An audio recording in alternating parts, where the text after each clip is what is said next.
All right, guys, are you there? Everybody home? Anybody home? Hey, what's going on, guys? BP News here. Thank you, Karen. God bless. Karen Montgomery, thank you so much. Appreciate all you guys out there that are subscribers and support what we do here. It's definitely a part of what we're trying to get that message out. Things are definitely going down right now in the world. And it looks like some major developments in the last 24 hours with the specter of possible war now brewing in Iran with Israel. This might be something that's more of a distraction here about Gaza, because there's something definitely fixing to happen now with Iran. This might be a part of the war deception. You know, and anytime you're in a war, you don't let your enemies know what you're about to do. But this huge meeting that's taking place with all of the U.S. generals is a part of what many people may think may be related to a possible Iran attack. And so if there is an attack brewing with Iran, that should be very significant. I'm sure we probably wouldn't know the details of any of that, because obviously there's got to be surprise. But it sounds to me like Iran is all but ready now, and Russia's been making a lot of statements about Iran as well. This meeting here, see, that's going on here. Let's see what's going on here. I guess the AP is having a little issue here, but it's been talked about, and Russia and China have been talking about all this within the last 24 hours. So there's been a huge flurry of communications all across the Middle East, and even now with China and Russia making statements of full support for Iran. Full support. That would be a complete and utter backing of anything that might potentially pop off between the U.S. and Israel. So this is shaping up to be World War III right here. You know, Trump said he wouldn't let it happen, remember? Trump said, I will not let the end of the world take place in the Middle East, according to what the prophets have said and what philosophers have said. He said both prophets and philosophers, two different segments around the same time. He purposed, and he said he would not let that happen. Jesus will not return back to Israel, and there will not be an end-time war. That's what he said in the Middle East. Basically, that's what he said. You know, when you listen to his words, that's exactly what he was saying. Now, that would be something that you would expect, I don't know, someone that was predicted to come in the last days that would lead a coalition and initiate global tracking, tracing, and technologies to regulate finances and buying and selling. I don't know, maybe like a mark or something, you know, like that tracks it, kind of roll it out to the whole world. Well, that's kind of happening too right now. If you haven't been listening to what we've been talking about with this Stargate program being rolled out to all of Europe through the UK, which was a meeting he just recently had there with all the tech giants, and also in the Middle East through the UAE and Saudi Arabia, and rolling that out to the whole of the Middle East, and not to mention here at home. But it's very subtle here. You know, everything is being done because Americans are a little bit more, I don't know, they're a little bit more wild, wild west. You know, we kind of don't go along too easily. So they have to deceive us and manipulate us into it. And, you know, it's not just an authoritarian top down. It's kind of like a psyop from within. Ultimately, we become our own worst enemies, and then we end up going along with it. And that's kind of what's going on right now. MAGA is actually doing and going along with something that they normally would have been vehemently opposed to, and even rose up to throw off what they would consider to be tyranny, but now they're embracing it. It's kind of like the Trojan horse came in, and they don't even realize it yet, that they're embracing their own demise. It's really amazing to see this unfold, but that's exactly what's happening. I don't know what that noise is in the background. It sounds like, it almost sounds like protesting or some kind of, it sounds like maybe fire engines or sirens. Do you hear that in the background? That's coming from the feed here. So this is a live feed. We're just waiting for the press conference between Israeli Benjamin Netanyahu and Trump, and that should be very interesting. Excuse me. What's going on, Pablo, Alan, Davis, the Watchman, Smoking Acres? I say fire alarms? I don't know. It sounds really creepy. A-Dub, what's happening? Yeah, it's a lot of sirens. I wonder what's going on. London, Sandy Rad. What's going on, Sandy Rad? Guitar Man Juan. What's happening? Terry, Wendy Fowler, Troy Hamilton. London Bridges, and Daryl Calhoun. And like I said, Karen Montgomery, God bless. Thank you. Once again. It sounds kind of eerie in the background, like it almost gives a sense of like crazy, like this is the AP feed. Look, that's the AP feed. It's like something's going on over there. I'm not exactly sure.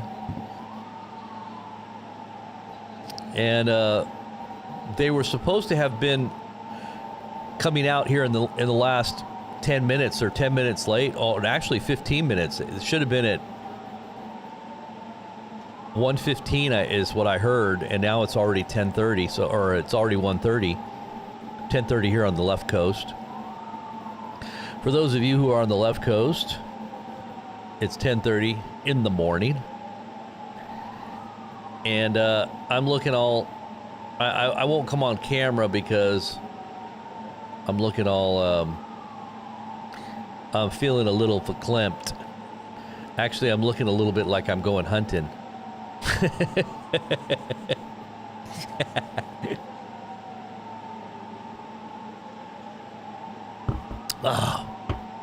I'm all camoed out here. Well, I just put this shirt on because it's warm, and then I had the hat because my hair was messy, and I had to go somewhere, and I didn't want to comb my hair. It sounds apocalyptic, doesn't it? Doesn't that sound kind of apocalyptic? Alan's right. It sounds a little apocalyptic and like impending doom or something. Yes, I would say the same thing. Very strange. Very strange. A Secret Service SUV caught on fire? Really? Are you serious? So that's what all the craziness is on the background? Maybe something's going on because Trump and Netanyahu were supposed to have been on, they were supposed to have been here at 10:15 or at 1:15, 10, 11, 12, 1. Yeah, 1:15. I wonder if there's some kind of delay because of what's going on in the background. That's really weird. So a Secret Service car caught on fire, huh? Count Chocula? Ah, I used to eat Count Chocula when I was a kid. Count Chocula and that bear, what was it? Blueberry or Blueberry? Blueberry, yeah, they still have those cereals. Those are still like iconic classic cereal for Halloween. That's so funny, Count Chocula. Did the Black Awakening of Dizdar? I think that's something very interesting to look at, especially in light of what is happening in the world. That he might have been onto something there. It sounds like the beginning of a tornado in the Wizard of Oz movie. Right. Frankenberry, that's it. Frankenberry. I thought it was Blueberry. It's Frankenberry, yeah. We used to eat those when we were kids. Frankenberry and Count Chocula. Isn't that crazy? So the Secret Service car that caught on fire is right in front of the White House. Isn't that weird? That is so weird. Lots of protests going on. Yeah. There's just absolute chaos going on in the world right now. This is exactly what we would expect to be happening in tribulation, in the tribulation. And we've been telling people we're in the tribulation. I don't know why people don't think we're crazy, but this is all biblical, clearly biblical prophecy unfolding, and all the sign markers are there. I mean, I'm a real detailed person when it comes to figuring out things that I'm looking at with patterns and signs and going back and referencing scripture, in terms of what we should be looking for. And I will say, I've never said, in all the years that I've been a Christian for the last 40 years, I've never said we were in the tribulation until recently. So you should take what I'm saying as a person that knows the Bible and, that I believe interprets the Bible accurately. I would say, there's a lot of people that have a skewed interpretation, but, even those who are orthodox in their teaching and got all the basics down still might be missing certain things on the prophetic timeline, if you will. And for anybody that's really listened to my teachings, you'll know, we're pretty sound in our doctrines, right? Anybody that knows the Bible? And I know that's relative. Everybody has their own. Everybody's right in their own eyes, right? Everybody's always right in their own eyes. But, yeah. Okay, so I got some new updates here. Let's look at some of these updates.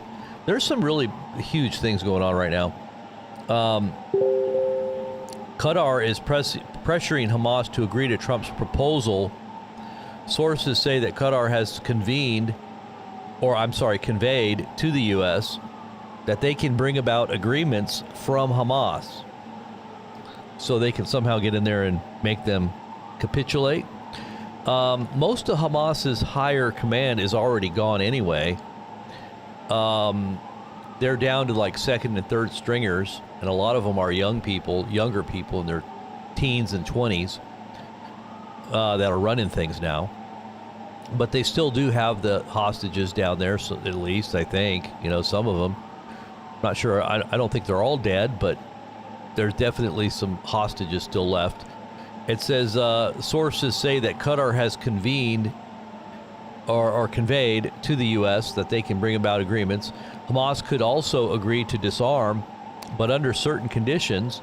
One of the proposals raised, an international mechanism will be entrusted with the responsibility for handing over Hamas's weapons. There are many question marks around this, which is considered a central minefield in Trump's plan. So, lots of resistance still, but are they going to give up their arms and come out with that promised amnesty? They're promising to Hamas leaders if they will give up, they won't be harmed, supposedly.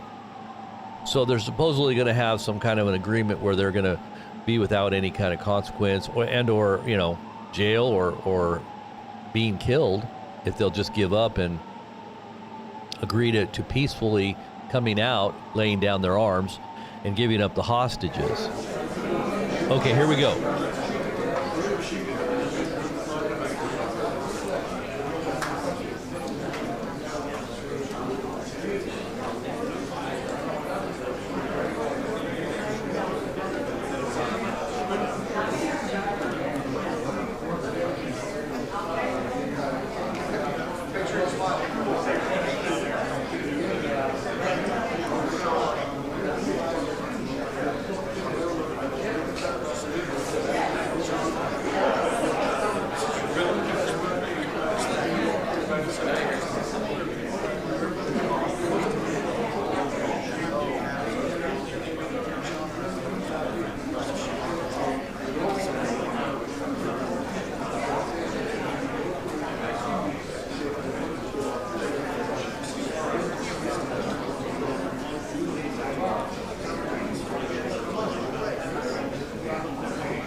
All right, guys, what's happening?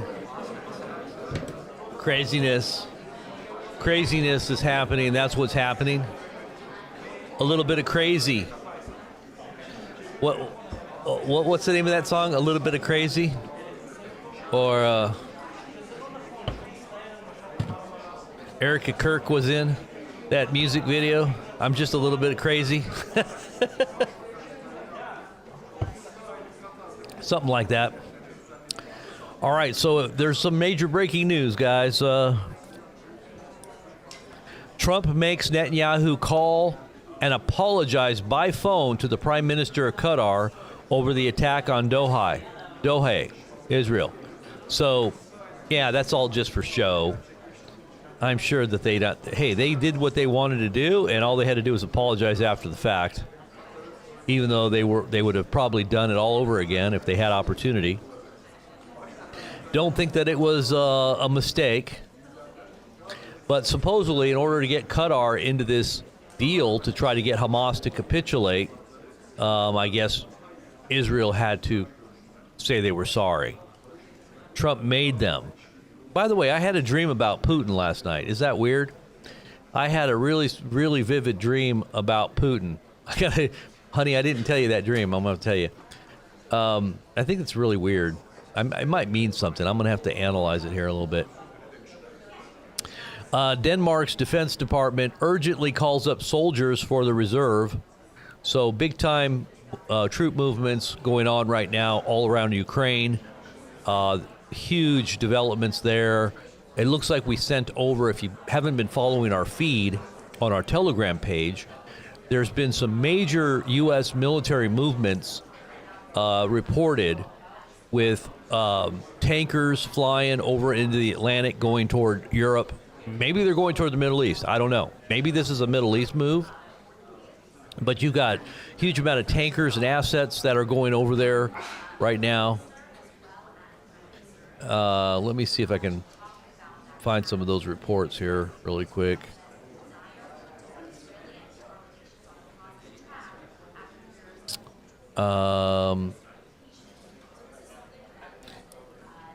Let's see. It says a massive airlift continues from mainland USA towards Europe. Now also includes the heavy lifters, the C-5 Super Galaxy, which is used to transport bulky air defense systems and even projectiles. It's getting very interesting by the hour, so lots of big stuff flying right now. Overnight, at least 10-plus USA Air Force refueling tankers moved out from the mainland U.S., dragging additional aerial assets across the Atlantic to various parts of Europe. And it says, it's been about 10-plus. Iran has been making lots of statements about the preparations for war.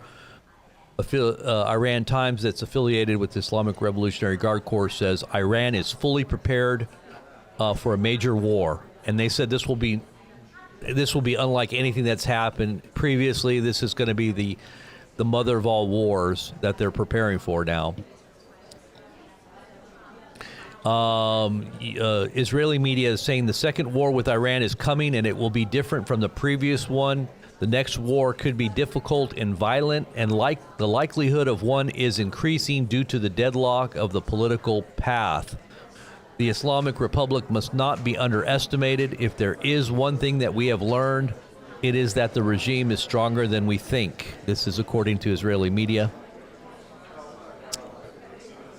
I'm surprised that this meeting hasn't happened yet, because it was supposed to take place about 45 minutes ago, and it's still in the works here. I guess there's some big delays here, but it says Israel confirms that Iran maintains thousands of ballistic missiles and several active production facilities that were recently discovered. Its nuclear program is also rapidly recovering since the Ukrainian stockpiles were not eliminated, enabling Tehran to quickly move towards building nuclear weapons. Senior officials warn that we are once again facing the prospect of a confrontation in the near future. They probably already have nuclear-tipped missiles. Those were probably imported from either China or Russia, I'm sure. And that was telegraphed by Putin months ago that they were going to bring in the nukes. Remember when Trump made that statement? He was all upset at Putin, and he said, Putin used the N-word, the nuke word, right? Trump was really upset. Remember that?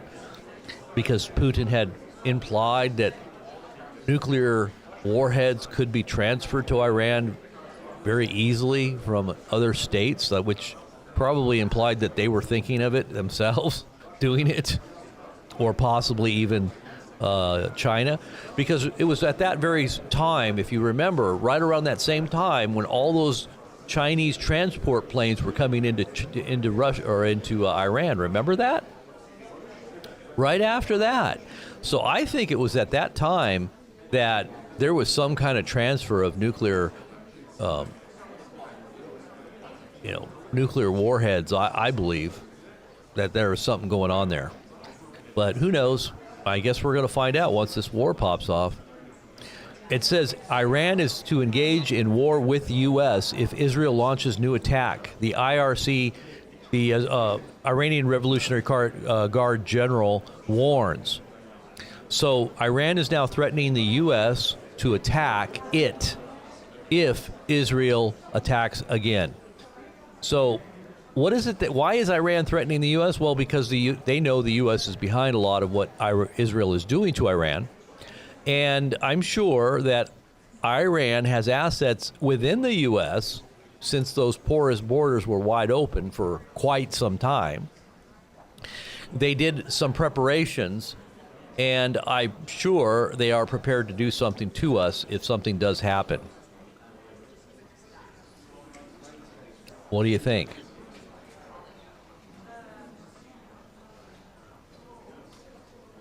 Is that weird?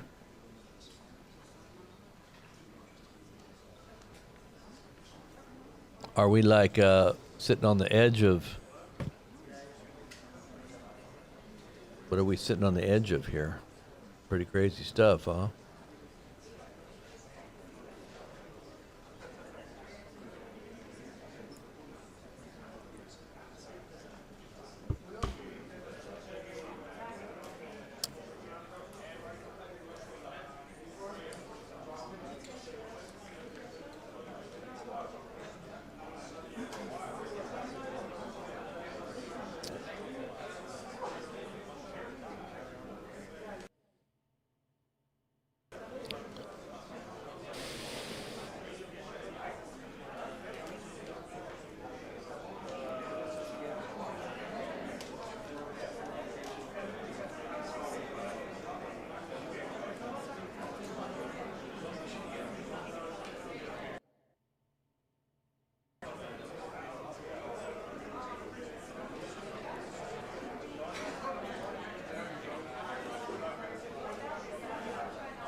Yeah, this general meeting that's taking place, all the generals all in one place, is very, very bizarre.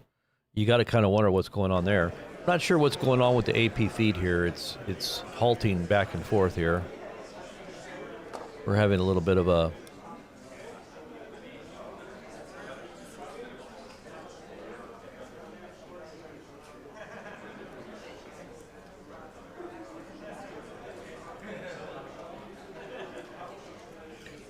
Yeah, this should have been going on here sooner, but oh well.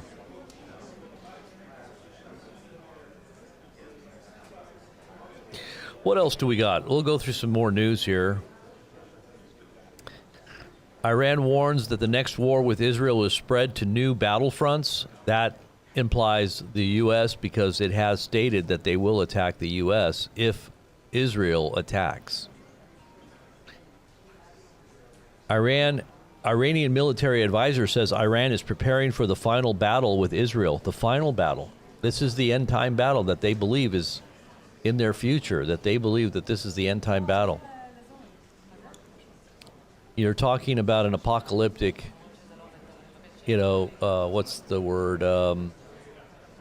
They believe that they're going to usher in the end times, the eschatology of Islamic teachings of Iran. They have a different, I think they're Shiite Muslims, but they believe that they're supposed to facilitate the coming of their Messiah or Mahdi by a massive war. That's what they believe in their teaching. So many believe that Iran is in preparations right now and, getting themselves prepared for what that would look like, on their own soil, not to mention initiating a global catastrophe if this was what would usher in a major, end time war with Israel. So it says we are not in a ceasefire, but in a war phase, which can be interpreted at any time, which can be interrupted at any time, and the next war will determine the end of the conflict. So he's saying that this is coming from Iran, that this next war will bring an end. It will be the end of any more conflict. So the fulfillment of the Psalms 83 war, Isaiah 17, and Jeremiah 49 are on the brink. No ceasefire. Khomeini military advisor warns Israel, or warns war with Israel, will restart at any time. Experts have dubbed it a phantom ceasefire, a moment of calm before renewed chaos. Netanyahu has said that Israel will attack Iran and its proxies with preemptive strikes at any time between early September and October 7th of 2025. That's only a few more days left, which will lead to a full-blown Psalm 83 war. Did you hear what I just said? This was stated a while back about early September, but here we are at the end of September. We've only got a little bit of time left before October 7th, and they're saying a full-blown Psalm 83 war, right?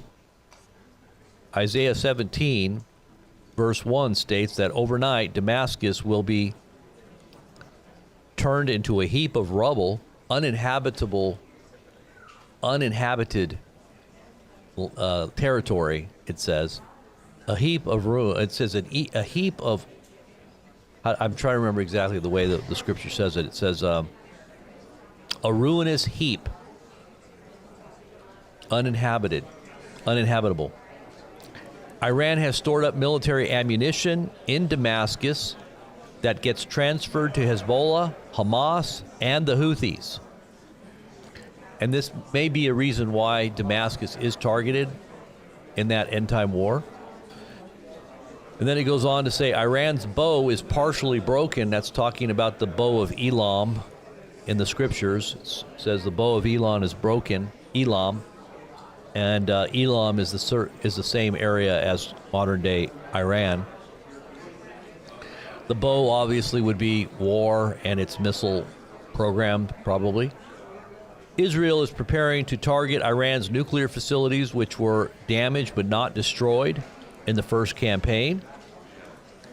Commander of Iran's Army Ground Forces, quote, "We declare our readiness for the next war with Israel that will spread to new battlefronts," unquote.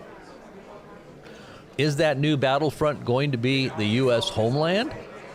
Is it going to be here on our own soil? Did Iran send agents into the U.S. while the borders were wide open as sleeper cells? Are they preparing for internal chaos here? Many people say that there's been all kinds of Chinese and Middle Eastern people that have come in that are wanting to do us harm.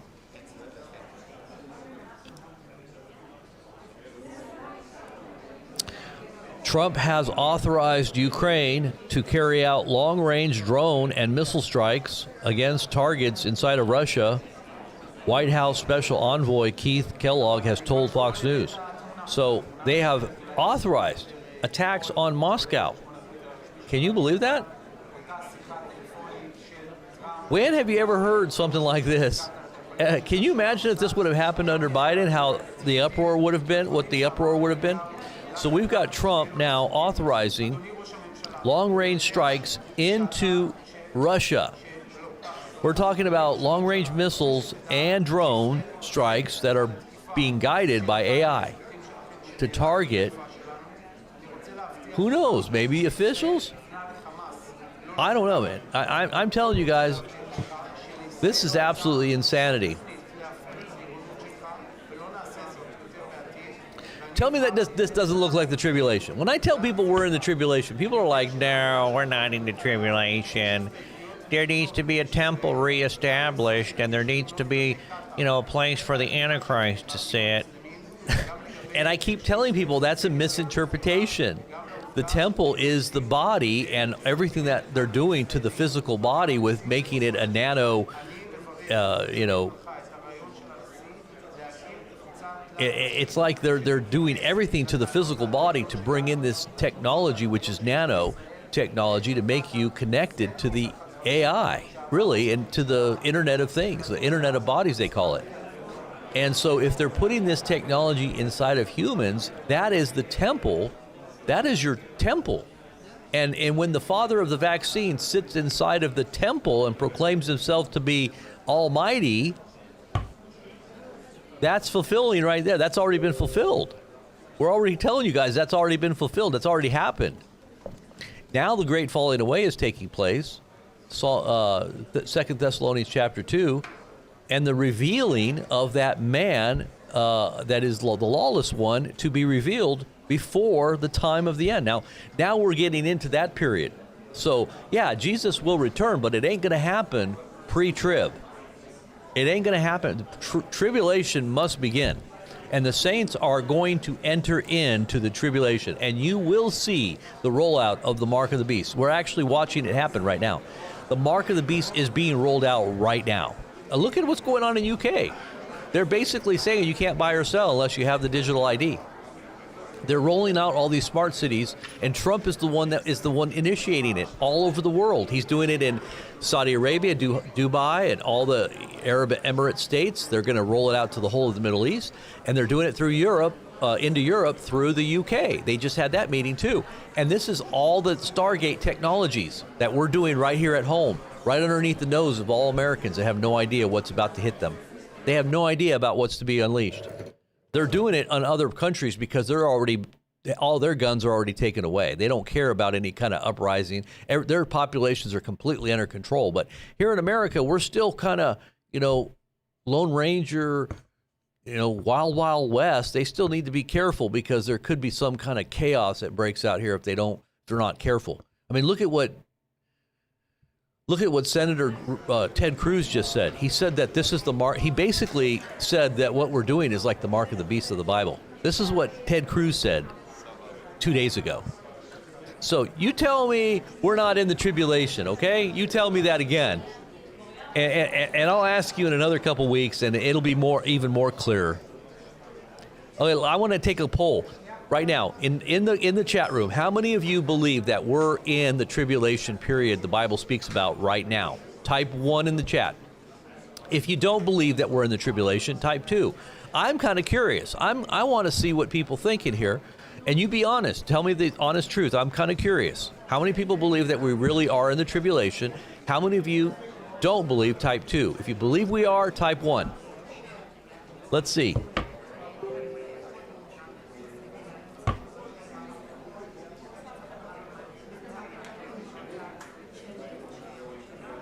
We got some 2s. We got a few 2s.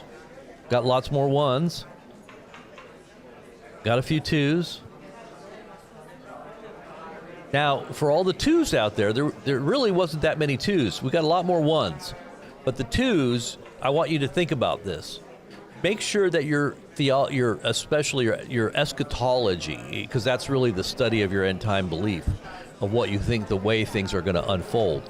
Put everything on a shelf and make sure you're open to other ideas or interpretations because of the way in which spiritual messages are communicated to us through the scriptures.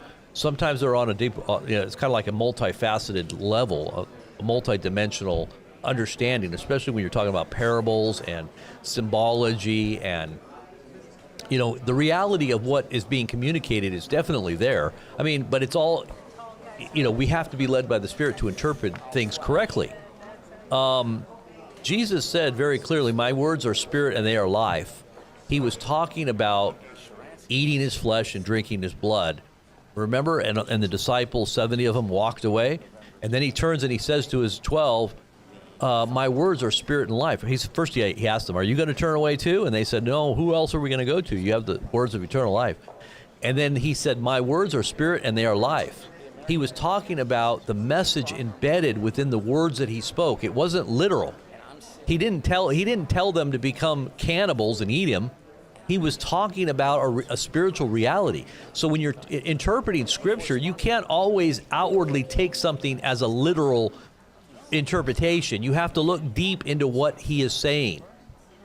It's called exegesis, right?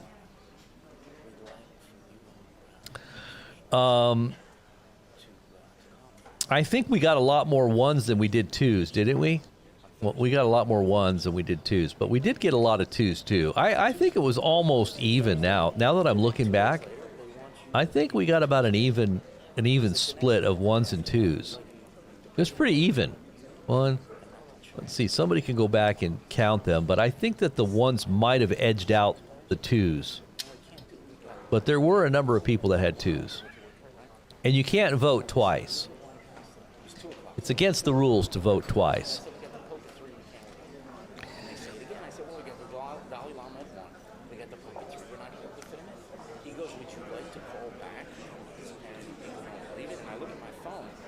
Now, if it were true, let's just take it like this. If it were true that we were in the tribulation,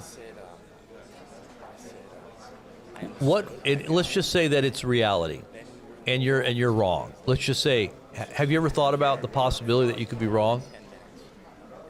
And if it were true, what would you do? What would you think? And if it were true that the little horn or the little trump, because the Bible calls it a little trump or a little horn, that makes great boasts, if that truly was Trump, that he is the one that's ushering out this technology to the whole world. As he said, we're going to be the capital of the digital currency, aka, obviously not aka, but obviously that's going to be the connection to the digital ID and the digital surveillance that's controlled by AI and quantum computing. Wouldn't that be the mark of the beast? And wouldn't that person that's rolling all that out, that Stargate program, what's a Stargate? It's a portal, right? It's a portal of technology that opens the gate for the ghost in the machine. What's the ghost in the machine? That's when you have the presence of Satan himself on earth, manipulating the tools of technology to control, track, trace, tag, and bag every one of you. And this is going to be exactly what the Bible says is the end time mark of the beast. Here we go. And Israel's all right in the center of the whole thing, just like the Bible said it would be, right there. All the wars are being, are shaping up right now. They're all in line. They're all in their places. Places, everyone, places. The curtain is about to open. Are you ready? This is the end times. You're in the tribulation, and you didn't even know it because your theology was in error. Stop listening to a mirror. Stop listening to people out there that are promoting false doctrines. And tell everybody and all your friends, the one that's got it correct is BP News.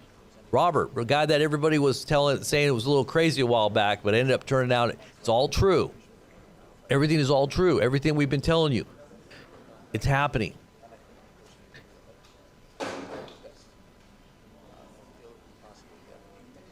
All right, this ought to be interesting. This ought to be interesting.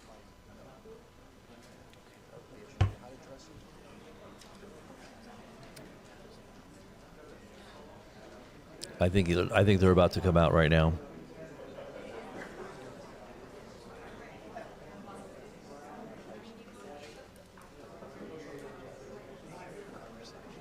What do you guys think about the 800 U.S. military generals and admirals that are gathering right now with short notice in one place without a stated reason at a Marine Corps base in Virginia? What do you think about that? What do you think that means? Anybody got some thoughts on that? Post it in the chat. What do you think that might signal? What do you think that's? What do you think that portends? Are we preparing for war? Is this about the Ukraine theater, or is this about the Middle East theater, or is this about the southern, the South America with Venezuela and the possible war there? Or does this have to do with China? And did you hear China's in preparations right now to invade Taiwan with all these commercial vessels that they're retrofitting, and they're basically going to make as invasion landing transports for troops to land in Taiwan? That's happening right now. Did you see the reports on that? That's huge. This is World War III, everybody. You're in World War III. Yes, you are. You better wake up and figure that one out. I hope you prepared, because it's here. It hasn't hit the fan yet, but it's gonna snap on you like a trap, like suddenly, the Bible says, like a trap, and it says it's gonna snap on the whole world. suddenly. People will say, Robert, well, you're causing fear. No, I'm not causing fear. I'm giving you a heads up so that you're not going to be overtaken by fear when the trap snaps on you, because it's about to snap. And all I'm doing is giving you a little heads up so you can at least brace yourselves, brace for impact. That's what the Lord told me to tell everybody. Brace for impact. Remember? Have you been listening to me? I've given you guys a big heads up warning way in advance so that you have a lot of time. Thank God that you've had a lot of time. All right, Secret Service vehicle, blah, blah, blah. Okay, the car was stationed near the White House where Trump was preparing to welcome Israeli. Wow. So Secret Service vehicle catches fire outside of White House before Trump's meeting with Netanyahu. Black plumes of smoke were seen rising from the Secret Service vehicle on Monday morning, though no injuries were reported. All right, here we go.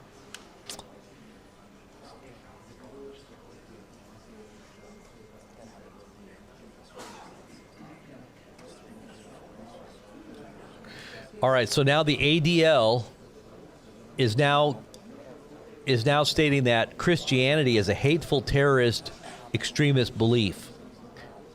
They're now making statements now that the Christian identity or Christian identity is a religious ideology popular in extreme right-wing circles. So they're claiming that this is an extreme, hateful terrorist belief system. So many Christians are going to be labeled as extreme terrorists, hateful terrorists right here. This is according to the ADL. This just came out. I'm telling you guys, tell me this isn't like prophecy right here. Jesus said they're gonna deliver you up before that day. Look.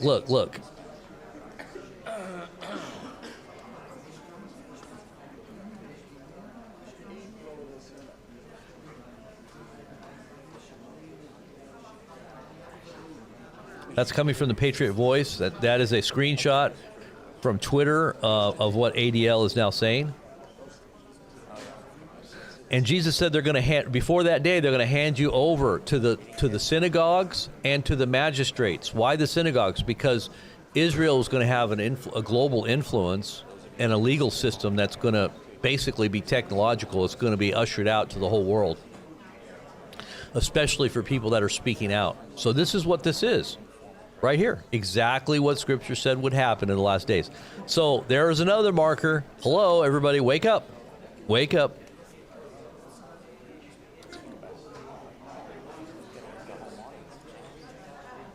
Oh, listen to this. Oh, my goodness. Look at this. You're not going to get news like this anywhere else. Nowhere else are you going to get news like this. Up to speed, up to date, before the time, before anybody else knows what's happening. But look at this. A new report by Amit Siegel: if Hamas rejects the U.S. deal, then the UAE and the USA will take control of 80% of Gaza currently being held by the IDF. Tony Blair is proposed to serve as the governor of Gaza, implementing Trump's plan. What? This plan, and I told you they were going to parcel it out. The plan aims to isolate the remaining 20% of Gaza that will still be under Hamas control, giving the Gazan people a choice between a better life or a worse one to break Hamas. Very, very interesting if true. We'll see. If the UAE and the USA will take control of 80% of Gaza, this will require the UAE and the USA to have military boots on the ground. If that occurs, they must commit to ruthless termination with extreme prejudice of any and all Hamas terrorists, and that would show up in the 80% of Gaza. But the U.S. and the UAE are not prepared or trained for this type of urban warfare against Hamas. Israel has had 2 years of on-the-ground experience. They don't. I have a feeling that Israel will not allow this to happen.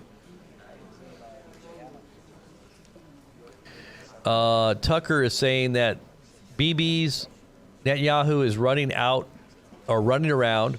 What is running around? This is a fact. I'm not guessing about this because I talked to people he said it to, and telling people point blank, just stating, I control the United States. I control Donald Trump. If this wasn't true, Tucker would get sued. So Tucker is now confirming, because Netanyahu came on camera yesterday and said that this is not true. He does not control Trump. He does not control the United States. And it's not true. But Tucker is saying it is true. And he is verifying that he will even put it out there to the point of actually getting sued for what he's saying, because he knows that it's all backed up with people's testimony that are close to Netanyahu. Benjamin Netanyahu stutters and smirks while denying Tucker Carlson's claim that he bragged about controlling President Trump and his circle. He insists that he has no say over Trump's decisions and denies making any choices on his behalf. How many of you guys want to watch that? We're still waiting on this whole thing here.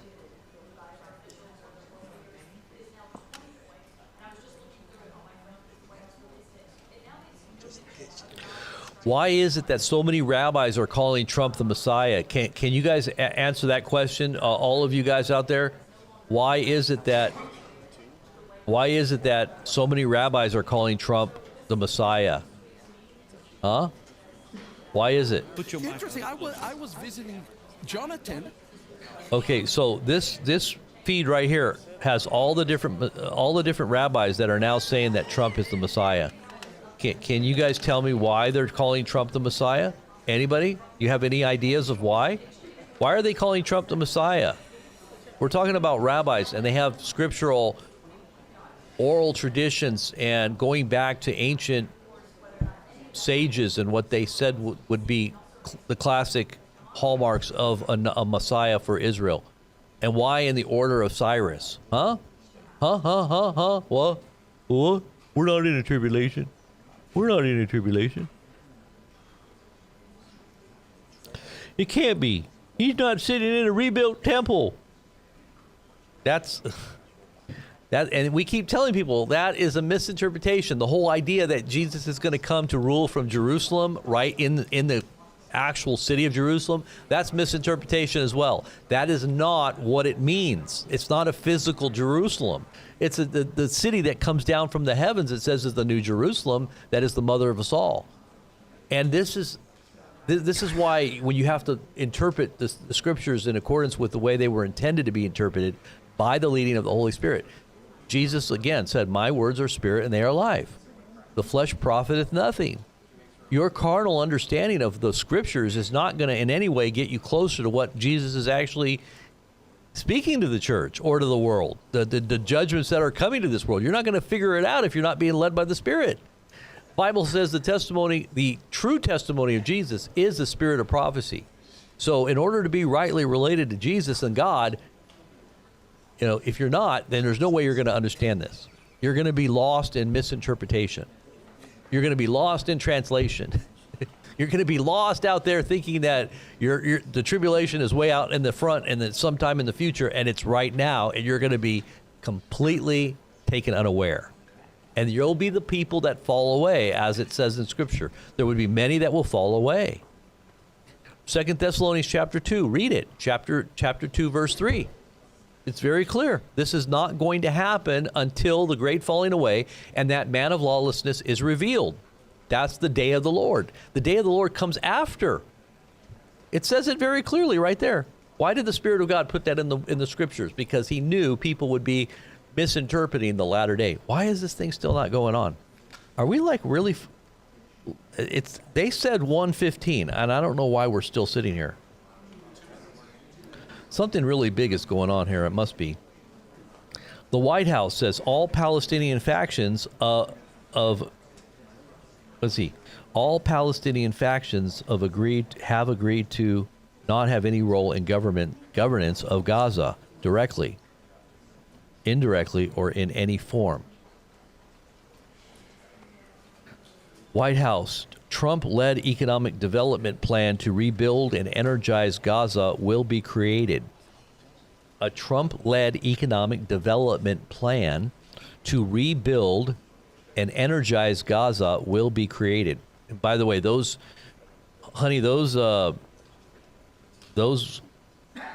statements need to be revised because whoever did that obviously doesn't know English. And we need to confirm that that's what's being said too, because they didn't even, their grammar is messed up there.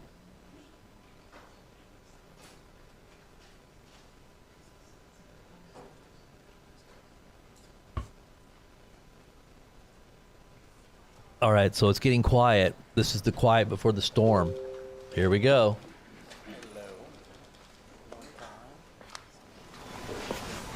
The big guns have arrived.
So we're still in the days of awe leading up to the Yom Kippur feast or festival of Yom Kippur. Yom Kippur is, I think, is October 2nd, right? Am I not mistaken? October 2nd. But days of awe are definitely still upon us. All right, I think they're coming out now.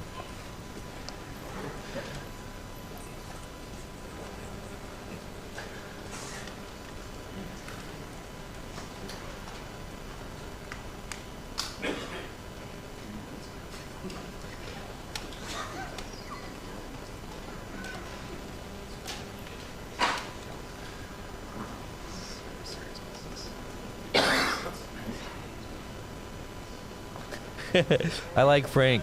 I like what Frank said. Well, if this is the start or is the tribulation, I couldn't think of a better band of misfits to spend my time with. I think that's hilarious. That is a great way to say it. And hey, I don't mean to sound dogmatic or dismissive or condescending. I really don't. You know, I think I just have had so many people attack. Ladies and gentlemen, the President of the United States and the Prime Minister of the State of Israel.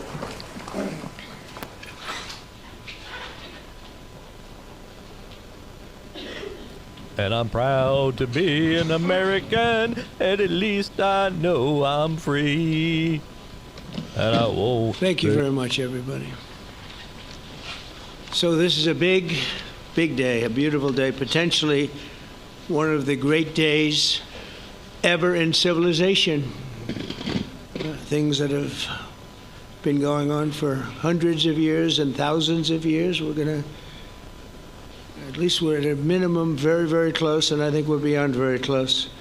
And I want to thank Bibi for really getting in there and doing a job. We've worked well together, as we have with many other countries, both of us, with many other countries, which is the only way this whole situation gets solved. And I'm not just talking about Gaza. Gaza is one thing, but we're talking about much beyond Gaza. The whole deal, everything getting solved. It's called peace in the Middle East. So today is a historic day for peace, and Prime Minister Netanyahu and I have just concluded an important meeting on many vital issues, including Iran, trade, the expansion of the Abraham Accords, and most importantly, we discussed how to end the war in Gaza, but it's just a part of the bigger picture, which is peace in the Middle East. And let's call it eternal peace in the Middle East. So this is far more than anybody expected, but the level of support that I've had from the nations in the Middle East and surrounding Israel and neighbors of Israel has been incredible, incredible. Every single one of them. This afternoon, after extensive consultation with our friends and partners throughout the region, I'm formally releasing our principles for peace, which people have really liked, I must say. And these are done, not just routinely done, these are done with total consideration and working with the nations that we're talking about. All of these nations have made contributions to those suggestions. I want to thank the leaders of many Arab and Muslim nations for their tremendous support in developing the proposal, along with many of our allies in Europe. Europe has been very much involved, and as I was called by many of the European leaders, most of them saying, is this true? Are you really doing peace in the Middle East? This is the most incredible thing we've heard. Some think it's the biggest thing they've ever heard. They called just to find out, was it just a rumor or is it actually done? And then they said, have you spoken to the Arab leaders? Have you spoken to all of the other leaders that we have to get? A lot of people involved in this one. I also want to thank Prime Minister Netanyahu for agreeing to the plan and for trusting that if we work together, we can bring an end to the death and destruction that we've seen for so many years, decades, even centuries, and begin a new chapter of security, peace, and prosperity for the entire region.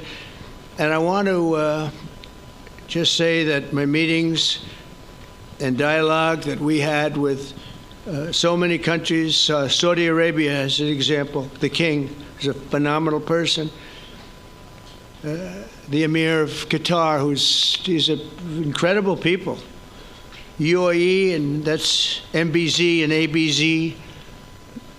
We're totally involved. These are the people that we've been dealing with and who've been actually very much involved in this negotiation, giving us ideas, things they can live with, things they can't live with. Pretty complex. I mean, after 2,000, 3,000 years, whatever it is, I guess it's got to be a little complex, or it would have been done a long time ago. The King of Jordan was with us, as you know, in the United Nations. The President of Turkey, President Erdogan, is a friend of mine, a strong man, but a good man. President of Indonesia, somebody who's an amazing leader, Prabowo. He is an amazing leader and respected by everybody. He was in the room with us. We were together with most of these people that I'm mentioning. Others were by phone or the next day. The Prime Minister and the Field Marshal of Pakistan, they were with us right from the beginning. Incredible. In fact, they just put out a statement that they fully believe in this pact. It just came out just as I was walking around. They said, sir, you have a big notice from the Prime Minister of Pakistan and from the Field Marshal that they back this 100%. President El-Sisi of Egypt, who's terrific. And these are people I've gotten to know over the years. I mean, I would say it started around 2015 and then went into 2016 when the presidency officially began. But I've known him actually for a long time, and there are many cases really great men. I can't say in all cases, but I will tell you in many cases they're great men, and some great women too. They tend to be mostly men, however, I will say that. But if accepted by Hamas, this proposal calls for the release of all remaining hostages immediately, but in no case more than 72 hours. So the hostages are coming back, and I hate even saying this from the standpoint, doesn't sound right, but it is so important to the parents. The bodies of the young men, I believe in almost all cases, the young men are coming back immediately. I met with parents. The parents felt as strongly about getting the body of their dead boy back as they did as though the boy were alive and well. It's so important to them. And it means the immediate end to the war itself, not just Gaza. It's the war itself. Under the plan, Arab and Muslim countries have committed, and in writing in many cases, but I actually would take their word for it. The people I mentioned, I'd take their word for it, to demilitarize Gaza, and that's quickly. Decommission the military capabilities of Hamas and all other terror organizations. Do that immediately. And we're relying on the countries that I named and others to deal with Hamas. And I'm hearing that Hamas wants to get this done too, and that's a good thing. And destroy all terror infrastructure, including the tunnels, weapons, production facilities. They have a lot of production facilities that we're destroying. They'll also help train local police forces in the areas that we're discussing right now, in particular in and around Gaza, working with the new transitional authority in Gaza. All parties will agree on a timeline for Israeli forces to withdraw in phases. They'll be withdrawing in phases. No more shooting, hopefully, as progress is made toward achieving these goals. Arab and Muslim nations need to be allowed the chance to fulfill these commitments of dealing with Hamas. They have to deal with them because they were the one group that we have not dealt with. I haven't dealt with them. But the Arab countries are going to, and Muslim countries are going to be dealing with Hamas, and I believe they've already been there. I think they probably have an understanding, and they haven't maybe mentioned that, but I would imagine they do. Otherwise, they wouldn't have gone as far as they've gone. If they're unable to do so, then Israel would have the absolute right and actually our full backing, the U.S. full backing. Marco's here, and a lot of our leaders are here, our great Vice President, Susie Wiles, Steve Witkoff, Jared Kushner. They've been so involved in this process. I don't think anybody else could have done it or even come close. But it's we're right there. We're right there. First time in thousands of years, I think you can probably say, if you really look into it, if you study back, if you're a scholar, you would say thousands of years. Israel would have my full backing to finish the job of destroying the threat of Hamas. But I hope that we're going to have a deal for peace. And if Hamas rejects the deal, which is always possible, they're the only one left. Everyone else has accepted it. But I have a feeling that we're going to have a positive answer. But if not, as you know, Bibi, you'd have our full backing to do what you would have to do. Everyone understands that the ultimate result must be the elimination of any danger posed in the region, and that danger is caused by Hamas. The tyranny of terror has to end, and this is, again, something that we're looking for. This is eternity. This is for forever. To ensure the success of this effort, my plan calls for the creation of a new international oversight body, the Board of Peace, we call it, the Board of Peace, sort of a beautiful name, the Board of Peace, which will be headed, not at my request, believe me, I'm very busy, but we have to make sure this works. The leaders of the Arab world and Israel and everybody involved asked me to do this, so it would be headed by a gentleman known as President Donald J. Trump of the United States. That's what I want, is some extra work to do, but it's so important that I'm willing to do it, and we'll do it right, and we're going to put leaders from other countries on, and leaders that are very distinguished leaders, and we'll have a board, and one of the people that wants to be on the board is the UK former Prime Minister, Tony Blair, good man, very good man, and some others, and they'll be named over the next few days. And it'll be quite the board. Working, everybody wants to be on it now. I don't know if that had anything to do. They named me and everybody else wanted to be on it. I guess they figure, well, he's a soft touch. He'll be easy to deal with. Working with the World Bank and others, it will be responsible for recruiting and training a new government that will be made up of Palestinians along with highly qualified experts from all around the world. Hamas and other terrorist factions will play no role in the board, but they'll play no role in the governance of Gaza at all, directly or indirectly. As you know, thousands of Hamas leaders have been killed and soldiers have been killed. And we can never forget October 7th, but thousands have paid the price for that. And now it's time to get our hostages back and get back to trying to build something that's really great and very important. In our meeting today, Prime Minister Netanyahu was very clear about his opposition to a Palestinian state. And he continuously mentions October 7th, and I understand that. Most people do. And I understand and respect his position on many things, but what he's doing today is so good for Israel. I notice that they have large crowds gathering in Israel all the time, and they have my name up. They like me for whatever reason, maybe I don't know, but they do like me.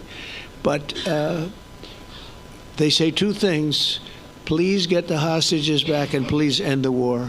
They've had it. It's had it. So I think it's a very popular thing you do, because he's a warrior. He doesn't know about getting back to a normal way of life, but he is a warrior, and Israel's lucky to have him. But now the people want to get back to peace. They want to get back to normalization in a true sense. Several countries have foolishly recognized the Palestinian state. As you know, some of our European friends, allies, good people, but they're really, I think, doing that because they're very tired of what's going on for so many decades. They've been presidents and prime ministers for years, and during this time, having to do with the Middle East, all they're doing is talking about the same thing over and over. They want to see it get back. And nobody wants that more than me, or I believe Bibi too. But the people of Israel want it. They really want it. They want the hostages back. That includes the probably 32 bodies that we're talking about, 20 people that are living, 32 or so people that are dead, and they want to have peace. So let us not forget how we got here. Hamas was elected by the Palestinian people. Israel withdrew from Gaza thinking they would live in peace. Remember that a long time ago? They withdrew. They said, you take it. This is our contribution to peace. But that didn't work out. That didn't work out. It was the opposite of peace. They pulled away. They let them have it. And I never forgot that, because I said, that doesn't sound like a good deal to me. As a real estate person, I mean, they gave up the ocean, right? Ron, they gave up the ocean. They said, who would do this deal? And it still didn't work out. They were very generous, actually. And they gave up the most magnificent piece of land in many ways in the Middle East. And they said, all we want to do now is have peace. And that request was not honored. Instead of building a better life for the Palestinians, Hamas diverted resources to build over 400 miles of tunnels and terror infrastructure, rocket production facilities, and hid their military command posts and launch sites in hospitals, schools, and mosques. So if you went after them, you'd be after them, and you wouldn't even realize you ended up knocking out a hospital or school or a mosque. That terrible thing, terrible, terrible way to have to fight. No fight is good, but that's a real bad one. So there are many Palestinians who wish to live in peace. Many. I've seen so many of them. And they have support. And I challenge the Palestinians to take responsibility for their destiny, because that's what we're giving them. We're giving them responsibility for their destiny, fully condemn and prohibit terrorism and earn their way to a brighter future. They don't want the life that they've had. They've had a rough life with Hamas. If the Palestinian Authority does not complete the reforms that I laid out in my vision for peace in 2020, they'll have only themselves to blame. We're giving them an amazing footprint, and they have amazing support from the leaders of the Arab world and the Muslim world, the great leaders. These are great leaders. These are unbelievable leaders that have built great countries and very wealthy countries. What the future holds for the Palestinians, no one really knows, but the plan that we put forward today is focused on ending the war immediately, getting all of our hostages back, getting everything back. Hard to believe when you even say it, and creating conditions for durable Israeli security and Palestinian success. Israeli security is going to be involved. We're going to help you. We'll be there with you. In terms of helping with security, we want to make sure it works. We just want to make sure it works. There shouldn't be a shot fired. Now, there will be, I guess, because that's the way it seems to be, but there shouldn't have to be within a few days. There shouldn't have to be a shot fired. And maybe for eternity. Wouldn't that be nice? I hope it's true. I can tell you the leadership of that region feels that there's a good chance of it being true. So this will lead to this agreement that we're talking about will lead to a sustainable long-term peace. No president in history has been a greater friend of the state of Israel than I have, in addition to negotiating the Abraham Accords. I like to say it that way because the real people, that's what they call Abraham.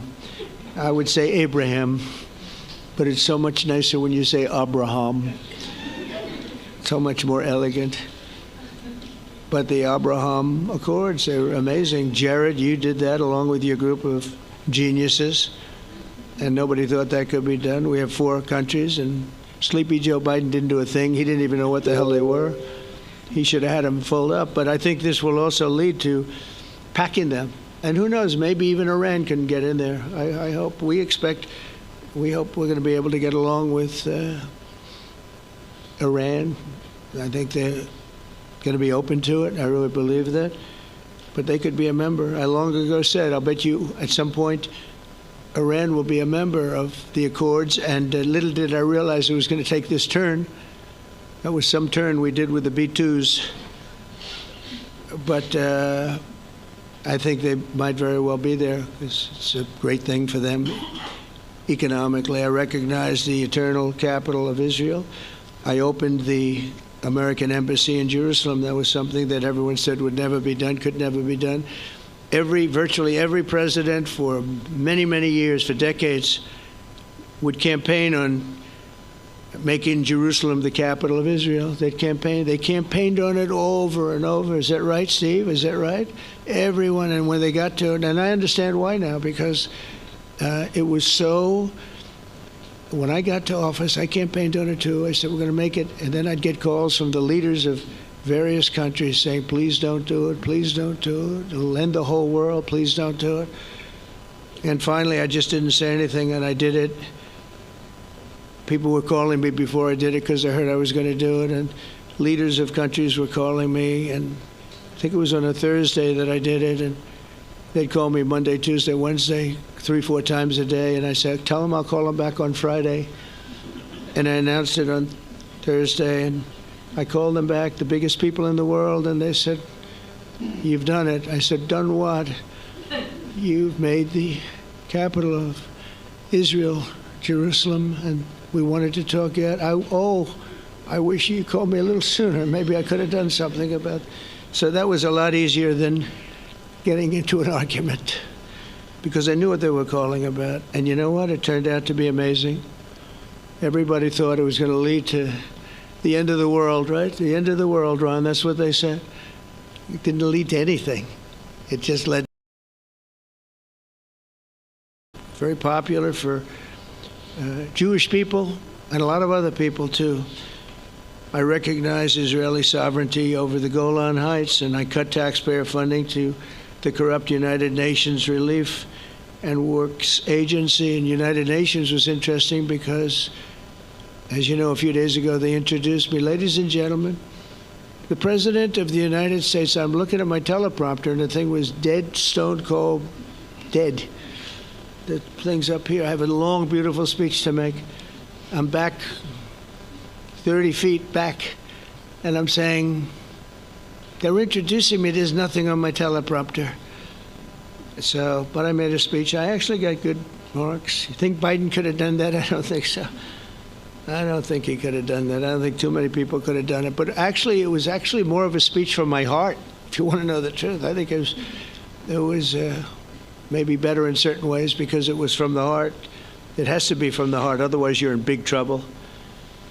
But I cut taxpayer funding for that very corrupt United Nations Relief and Works Agency, and nobody thought that would be done, and withdrew from the horrible Iran nuclear deal that was imposed upon Israel by Barack Hussein Obama and Biden. And I don't think Biden knew anything about it, though. I don't think he knows anything about it now, actually, if you ask him. He'd say, what is that? And we obliterated Iran's nuclear enrichment capacity, making it impossible for them to have a nuclear weapon, which they would have had probably in about 2 months from that. But I've never asked Israel to compromise its security, but we had big, strong talk. Nobody's been better to Israel. No president's been better to Israel than Donald Trump. But we had a long, strong talk, Bibi and I, and he understands it's time. It's time. History has shown. And the people of Israel want it. And the people of the Middle East want it. The people of enemies of Israel want it. But they don't have really too many enemies right now. And you know what? Many countries have gained great respect for Israel, for the way they fight, for the job they do, including me. I had respect anyway, but they gained respect. History has shown us that those who have relations with Israel have thrived, while those who have devoted resources and attention toward the destruction and even annihilation of Israel have languished. They haven't done well. Israel is not going anywhere. They're going to coexist with other people and countries in the region, from Syria to Lebanon to Saudi Arabia. The promise of a new Middle East is so clearly within our reach. This is the closest we've ever come to real peace, not fake peace, not political fool's peace. If we can get this difficult problem solved, the opportunities for all within that vast region of this world, it's a vast region, it's unlimited. The Abraham Accords show that all countries are better off when they communicate and work together and embrace new opportunities. I hope Jared and Steve and Susie and Marco and JD, we have great people. I hope you guys are going to work very hard to get these other countries in, because now they have no excuse. There's no longer an excuse. They were somewhere hesitant. And I tell you, the 4 countries that went in, I give them tremendous credit, and it's worked out incredibly well for them. In the same spirit, I'm pleased to report that earlier today we took another important step toward greater understanding in the region. A short time ago, we had a historic phone call in the Oval Office with Prime Minister Tani, who's really a great person. So we had a great talk, and I was on the phone, and Bibi was talking. Prime Minister Al Thani was of Qatar. They really had a heart-to-heart conversation. It was a great conversation, I thought. It was productive. It was everything that you need to have something turn out to be successful. And I want to thank Bibi, and I want to thank the Prime Minister. It was fantastic. We agreed to launch a formal trilateral mechanism between Israel, Qatar, and the United States to begin a dialogue to enhance mutual security, correct misperceptions, and avoid future misgivings. And I want to thank Qatar, its leadership, and the Emir. He's a fantastic person. I think, I'm going to be his public relations man because I know him differently than a lot of people know him. But he wants peace. He wants to see peace. And his people, and they really acknowledge the critical role that they've played as mediator. And again, we're not quite finished. We have to get Hamas, but I think they're going to be able to do this. So now it's time for Hamas to accept the terms of the plan that we've put forward today. And again, this is a different Hamas than we were dealing with because I guess over 20,000 have been killed. Their leadership has been killed 3 times over. So you're really dealing with different people than we've been dealing with over the last 4 years, 5 years. Everyone has done their part and come to the table in good faith. Our Arab and Muslim partners are fully prepared to step up and fulfill their commitments for the benefit of the people of Gaza and the entire region. They're willing to step up and do a lot. They really are. There are a lot of good people involved. Everybody who wants to see an end to the violence and destruction should be united in calling for Hamas to accept the extremely fair proposal so that we can end the war and get us back our hostages right now and have everlasting peace. And I look forward to having relationships with everyone. As the chairman of the board, I'll be involved, and we'll have meetings with some very smart people that'll be working over there to make sure that we haven't just been wasting time with an agreement that doesn't get done. The task of building peace will not be easy. There are some of the hardest problems in the world to solve, and that's why it's been going on for so many centuries. But too many lives are at stake not to try, and this is more than a try. I mean, I think this is something that gets done when you have virtually every country, and these are powerful, powerful countries that have a lot of money, and the money can make things happen. A lot of countries try and they don't have any money. These are very rich countries that can make things happen. So together we'll forge a much safer and more hopeful future for everybody, including Israel. And I want to thank Prime Minister Netanyahu for his partnership, and I want to thank all of the leaders, the kings and the emirs and the presidents and prime ministers, people I mentioned. And they've been absolutely fantastic to work with, and it's just happened very quickly. It's happened from a couple of weeks before I had a couple of meetings, but a couple of weeks before we went to the United Nations, and we had some incredible meetings. It all came to place. It all took place, and everybody wanted to be a part of it. I don't have anybody that's saying we don't want anything to do with it. It's just the opposite. And I'll tell you, a couple of years ago, a year ago, I don't think we would have had this kind of participation, Mr. VP, right? I don't think we would have had. It's been amazing. The participation was 100%. Everybody wants to be a part of it.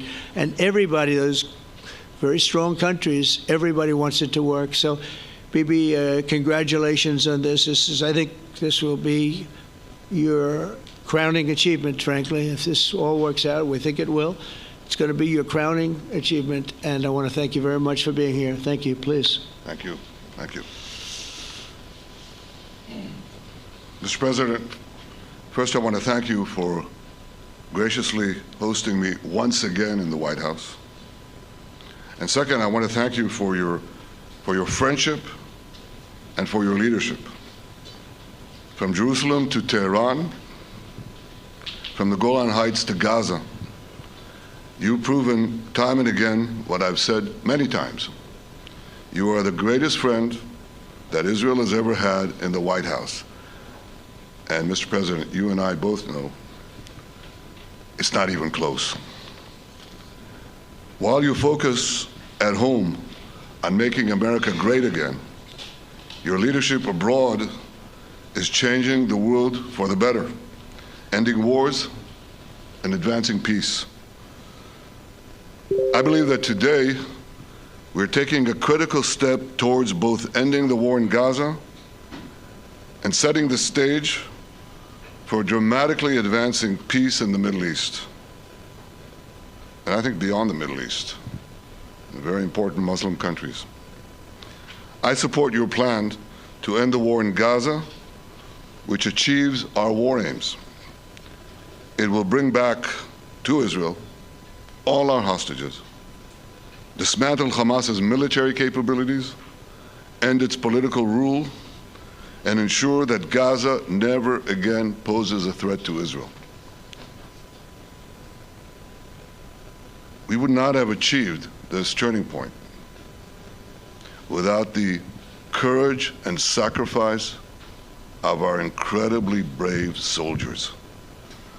They fight like lions to defend the people of Israel, and they serve on the front line in the war between civilization and barbarism. Mr. President, when our two countries stand shoulder to shoulder, we achieve the impossible. Just a few months ago, in Operation Rising Lion and Operation Midnight Hammer, we struck a decisive blow against Iran's nuclear and ballistic missile program. Your bold decision to send those B-2s made the region safer and the world safer. Now, under your leadership, we're taking the next step to win the war and expand the peace. Your plan is consistent with the 5 principles my government set for the end of the war and the day after Hamas. Everybody asks, what is your plan for the day after Hamas? Here's our plan. Passed it in the cabinet. All our hostages, both those who are alive and those who died, all of them will return home immediately. Hamas will be disarmed. Gaza will be demilitarized. Israel will retain security responsibility, including a security perimeter for the foreseeable future. And lastly, Gaza will have a peaceful civilian administration that is run neither by Hamas nor by the Palestinian Authority. If Hamas agrees to your plan, Mr. President, the first step will be a modest withdrawal, followed by the release of all our hostages within 72 hours. The next step will be the establishment of an international body charged with fully disarming Hamas and demilitarizing Gaza. I appreciate your willingness to lead the body, Mr. President. I really appreciate it because you have a lot of things to do, and this is important. And it reflects the confidence that this will give everyone, that things will be followed up on all the commitments made. The fact that you're taking this on, I think, helps a lot to make sure that everything flows in the direction that we want. Now, if this international body succeeds, we will have permanently ended the war. Israel will conduct further withdrawals linked to the extent of disarmament and demilitarization, but will remain in the security perimeter for the foreseeable future. I think we should understand that we're giving everybody a chance to have this done peacefully, something that will achieve all our war objectives without any further bloodshed. But if Hamas rejects your plan, Mr. President, or if they supposedly accept it and then basically do everything to counter it, then Israel will finish the job by itself. This can be done the easy way, or it can be done the hard way, but it will be done. We prefer the easy way, but it has to be done. All these goals must be achieved because we didn't fight this horrible fight, sacrifice the finest of our young men to have Hamas stay in Gaza and threaten us again and again and again with these horrific massacres. Mr. President, I was encouraged by your clear statement at the UN against the recognition of a Palestinian state. That would be an outcome that, after October 7th, would reward terrorism, undermine security, and endanger Israel's very existence. As for the Palestinian Authority, I appreciate your firm position that the PA could have no role whatsoever in Gaza without undergoing a radical and genuine transformation. In your 2020 peace plan, which you mentioned just now, you made clear what that transformation requires. It's not lip service. It's not checking a box. It's a fundamental, genuine, and enduring transformation. And that means ending pay to slay, changing the poisonous textbooks that teach hatred to Jews, to Palestinian children, stopping incitement in the media, ending lawfare against Israel at the ICC, the ICJ, recognizing the Jewish state, and many, many other reforms. It won't come as a surprise to you that the vast majority of Israelis have no faith that the PA Leopard will change its spots.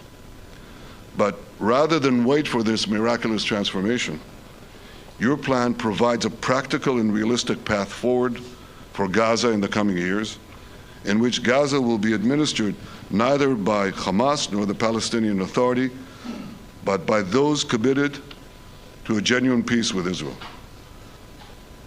I think this can be not only a new beginning for Gaza, I think it can be a new beginning for the entire region.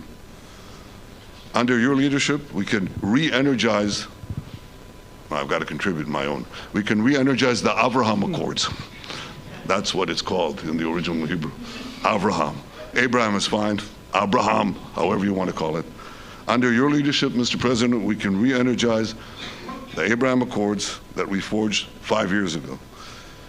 We can expand them to many more Arab and Muslim nations that choose moderation over extremism. I think there's an opportunity here. It's not going to be easy, it's tough going, but I think if we succeed, you're absolutely right. We're going to open possibilities that nobody even dreamed of. But I think we dream of them. As you've told me, Mr. President, and you've told the world many, many times, you said, remember October 7th. Remember October 7th. And we do. We will never forget the horrors of October 7th, and we will do whatever is necessary to make sure they don't happen again. Since October 7th, Israel's enemies have learned a hard truth. Those who attack us pay a heavy price, but those who partner with us advance progress and security for their peoples. President Trump just said it, it's also in the Bible. It says, those who will bless you will be blessed, and those who will curse you will be cursed. And that's actually what is happening. We want the blessings. I think we've done a lot in the past 2 years to end the curse. We're not finished, but we've done a lot. And we've done a lot together to end the curse. I want to thank your entire team for their efforts to get to this point. I especially want to thank Steve Witkoff and Jared Kushner for their indefatigable work to bring Israel and Arab states in the region closer together. I am deeply grateful to both of them for their work. We had a phone call today just to make it clear. I said to the Prime Minister of Qatar, Israel was targeting terrorists, wasn't targeting Qatar. And of course, we regretted the loss of the Qatari citizen, wasn't our target. And I very much appreciate President Trump's proposal to have a trilateral body, the United States, Israel, and Qatar, to work out respective grievances. There are quite a few. But if we could try to mitigate them or put it on a different footing, I think that'll be good for everyone. Above all the people, the fine team, many helpers who've done this, I want to thank you, Mr. President. History has already shown that under your leadership, Israel and America can change the face of the Middle East. And today I'm hopeful that your plan to end the war in Gaza will do so again and do so soon.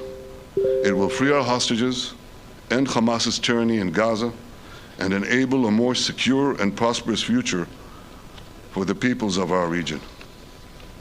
Thank you, Mr. President. May God bless America. May God bless Israel. May God bless the indispensable alliance between our countries.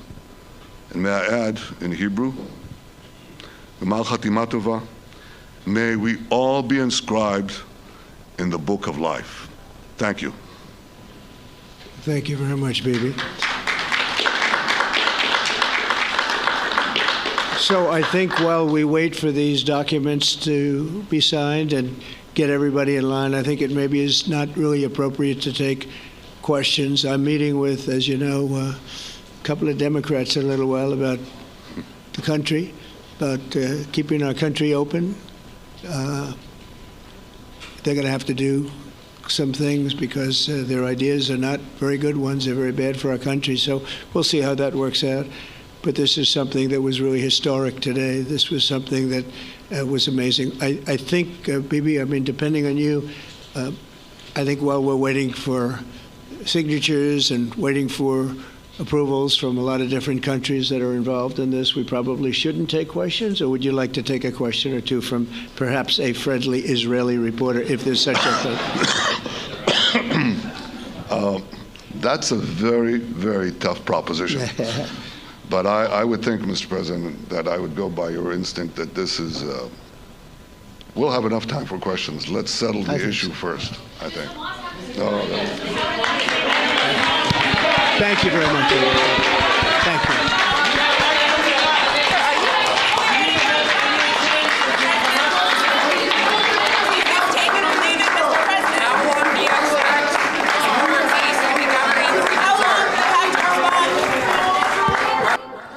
No questions, no questions. We have no answers, real answers. Though it does look good, outwardly positive, hopium speech. Obviously, we're looking at a lot of hopium. Going back to the point, what Netanyahu said, those who bless Jesus are going to be blessed. Those who bless the people that are called by his name, that come to Hashem or to Yahweh through Christ, are blessed. Those are the only ones that are blessed. You know, the Darby Commission Rothschild Bible and the Schofield Bible Notes were all commissioned by the Rothschilds in preparation for the regathering of the Israelis back to the land. They were out of the land for 2,000 plus years for the purpose or for the reason of rejecting Jesus, for the reason of, you know, proclaiming that his blood be upon them and upon their children and give us Barabbas. The only way you're blessed is if you receive Christ. You can't spit on him. You can't use him in a political way to gain some kind of, authority in this world. You know, the Christian nations, those who are claiming to be Christian, at least the U.S. does claim to be a Christian nation, but the people that do, make pilgrimage to Israel, obviously there's a great income that comes in through those who claim, those who look to the Holy Land as a place to visit and to spend huge sums of money. So there wouldn't be a political reason to offend Christians and or those who would, not be Christians. Obviously, this is a Muslim Mecca as well. But this is the stone. This is the burdensome stone the Bible speaks about that would come. The burdensome stone. This is the stone that would make men stumble, and the rock that would make men fall. And who is that? That's Christ. He is the one that this all centers around. It's not Israel itself that the whole world is going to be stumbling after. It's really the end time culmination of the age that is going to utilize the Holy Land as a burdensome stone. Because why? It's got the remnants of, it's the center of what all took place. That was all that everyone calls holy, whether it's Muslims, Jews, or Christians. And everybody interprets that history in a different way, or to skew it in a way that may be political. And if you really look at Scripture and interpret it accurately and correctly, it all talks about this happening. This is all prophesied, what we're seeing right now. This dividing of the land is another thing. You know, when it says to divide the land, who's the one that's going to pay the price for dividing the land? God has a covenant with the land. He has a covenant with those who are in covenant with him through Christ. He has a covenant with the land, and he is going to fulfill his covenant. That's why he comes back to the land of Israel. But that's not where he's going to set up his throne. His throne is going to be set up in the hearts of those who are called by his name. The New Jerusalem that comes down from the heavens is ultimately going to administrate the new heaven and new earth. The old heavens and the old earth, it says, are going to pass away with a great fire, with great heat and fervent atmospheric fires, global fire, and who knows if it's not just God himself being a consuming fire that purges the universe from the fall, the remnants of the fall, the curse, right? That curse that has affected all of creation. It says the whole of creation groans and travails under the curse. So what brought the curse? The fallen ones, right? The ones that ultimately affected even the human race to a certain degree, altering its genetics. Now, Jesus said that as in the days of Noah, when the genetics were altered and the flood came, so it would be in the days of the coming of the Son of Man. And don't we see a tampering with genetics once again? Altering of the very code and the key of God's signature in human DNA? Really, the name of God is right in the DNA of humans. And when we start tampering with DNA, we're literally doing something that is authored and is technology right from the devil himself. You don't mess with God's creation, even in its fallen state. I mean, even in its fallen state, it still has the reflection of God himself and his fingerprint. But when you start trying to erase the fingerprint of God and you try to put yourself as God, as a Nimrod, I mean, this is what they're doing now. They're trying to establish a tower where everybody's in agreement, a global governance. This is what they're doing. And this is exactly what's prophesied in the last days to take place, is you're going to see an establishment of a global governance under some kind of benevolent dictator that's going to come preaching peace, but he has, drawn swords. His speech is going to be smooth as oil, but in his hands are drawn swords. And what is it going to do? It's going to be peace, peace, peace and security. When they say peace and security, behold, sudden destruction will come upon them like a woman in travail, and they will not escape. This has all the recipe. This has all the hallmarks of the end time preparations for this sudden destruction.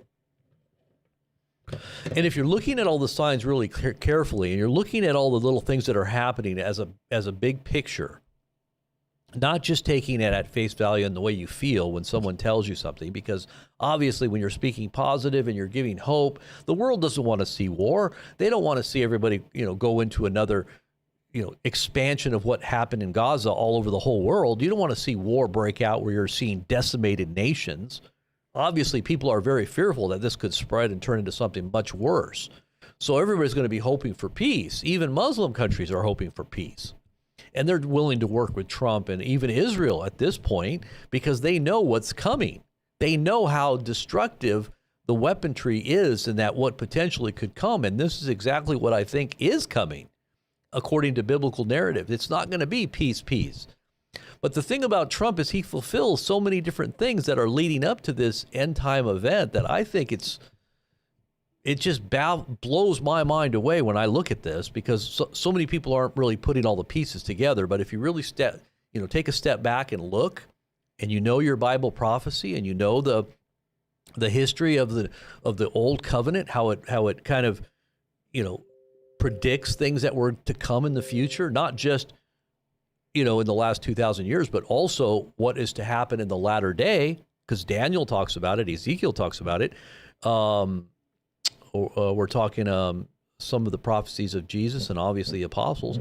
They all spoke about this day, and it's talking about the latter day.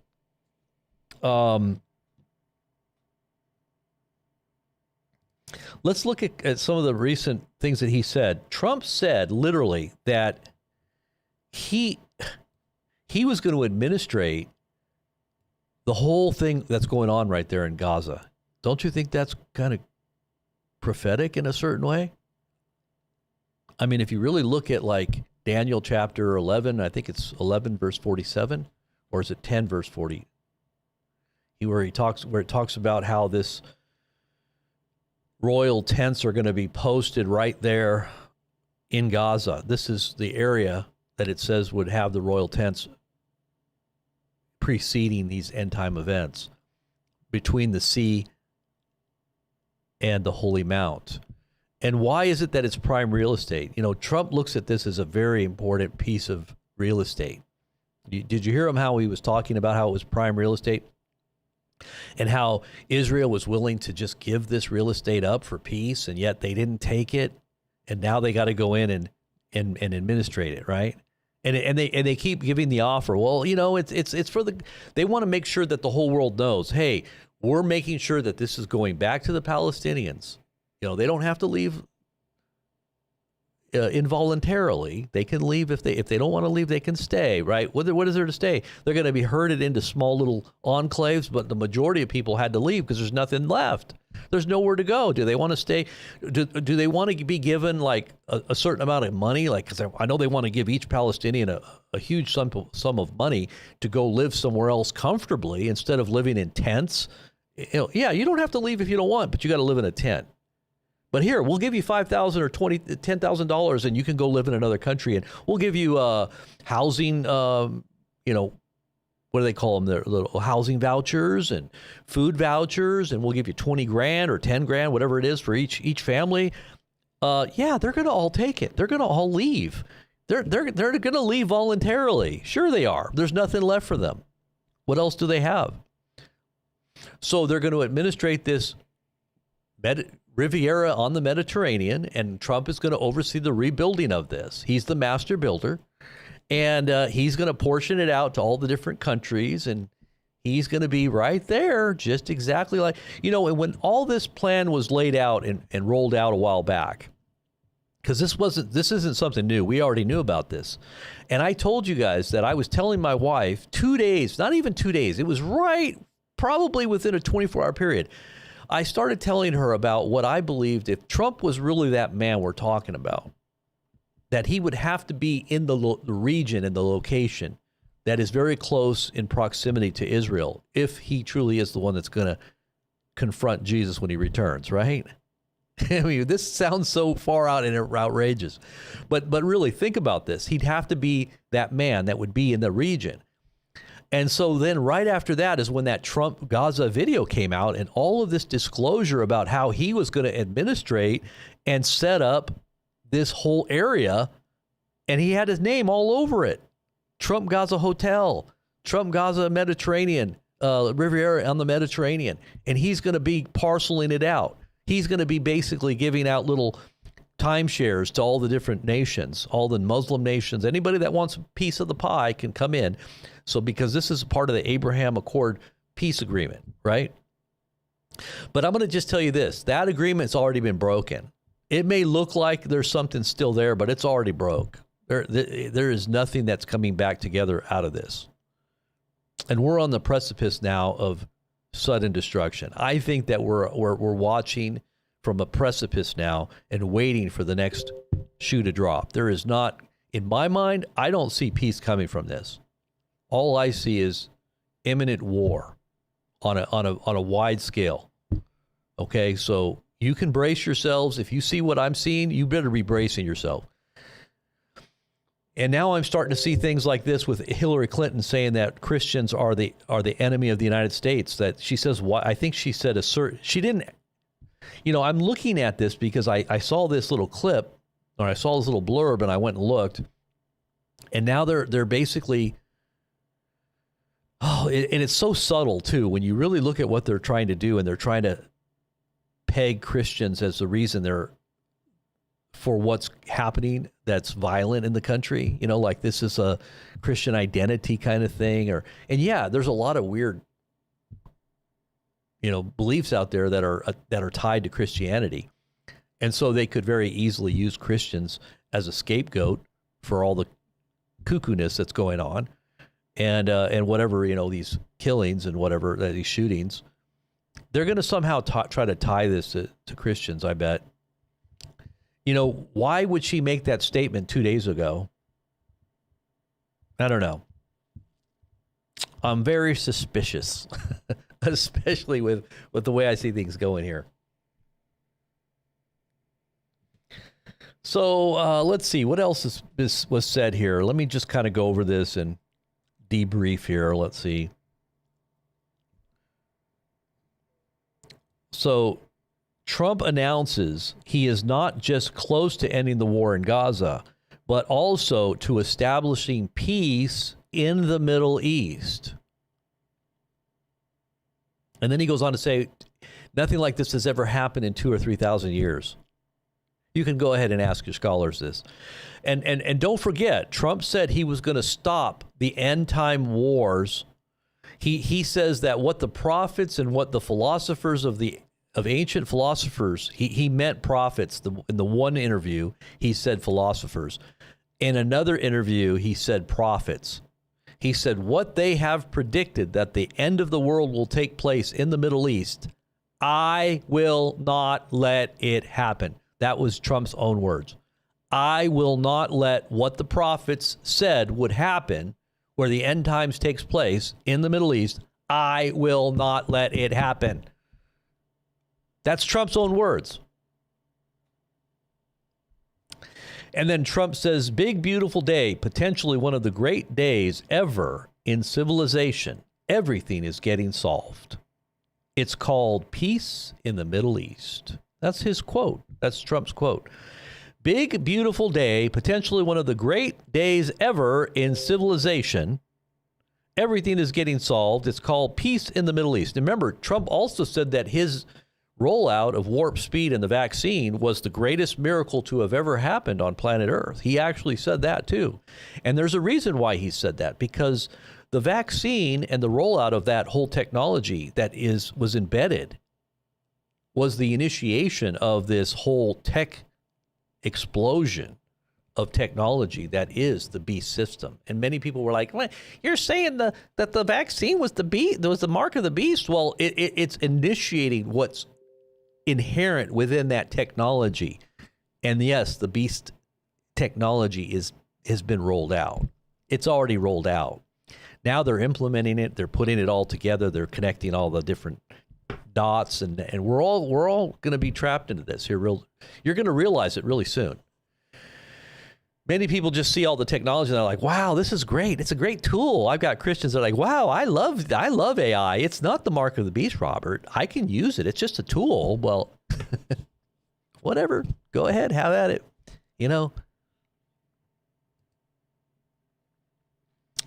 Trump about the end of war in Gaza. This is what Trump says. Within a few days, there shouldn't be shooting in Gaza. There probably will be, but there shouldn't. Maybe for eternity. Wouldn't that be nice? Eternity? Do you know what the word eternity means?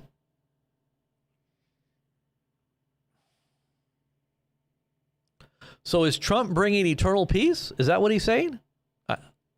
He's administrating eternal peace in the Middle East? Is that what Trump's job is? Or is that the job of the Messiah? Why would he say he's bringing eternal peace?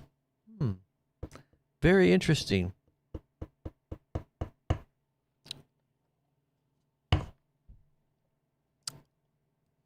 What do you think? So many questions.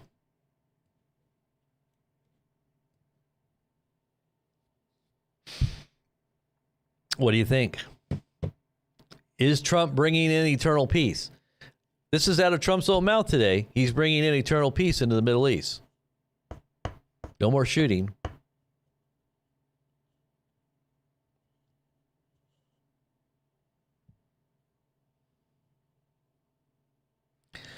Why is it that so many rabbis think that Trump is the Messiah? Why is it? Is Trump overseeing the rebuilding of the third temple? Is he facilitating the rebuilding of the third temple? Do Muslims have any reason to be fearful that it's going to affect their Temple Mount Mosque and Dome of the Rock, or whatever they call it, the Alaska Mosque?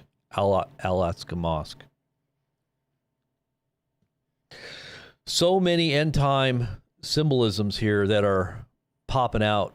You have to start taking note. You better start taking note.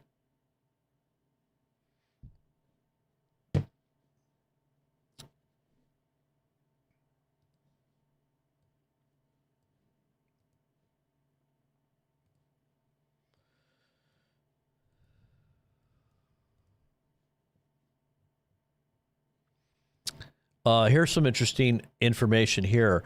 So Afghanistan, maybe, think about this. What, the proximity of Afghanistan to all these different things that are happening. Remember when Trump said he wanted back the base from the Taliban? I think it was Taliban, yeah. He said it was our base. I think that was a story that just came out the other day, right? Yeah, we'll have to look this up really quick. But the Taliban has shut off all power and internet in the last few hours. Is the USA about to land at Bagram Air Base? Remember all of our assets that are flying over there right now? Are they going to be going into Afghanistan? Are we going to be retaking back the base in Afghanistan? And is the Taliban in preparation for some kind of conflict there with us? Who knows? Because they didn't want to give back the base. Remember? Okay, so let me look this up really quick. I'm pretty sure that this is what this is about here.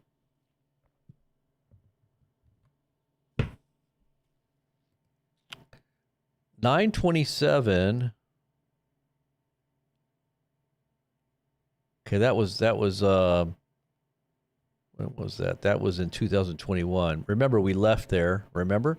But I remember Trump said something about our base. Trump.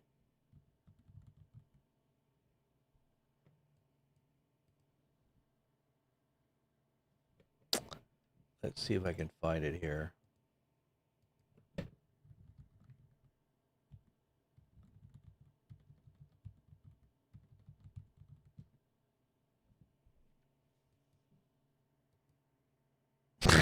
Sorry. The USA is bankrupt. Ooh. I always like that. I love that meme. Let's see. Base. I'm looking for the base here. Bagram. Let me see if I can find it here. That's not it. Air base. Is this it?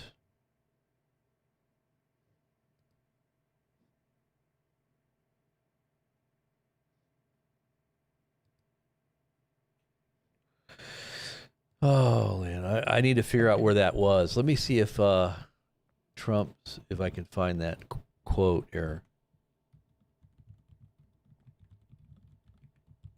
Trump wants it back. Okay, 13-hour. Why is Trump desperate? Here we go. This is Al Jazeera. Why is Trump desperate to take it back? Okay, let's go over here and look at this. This was just posted 18 hours ago.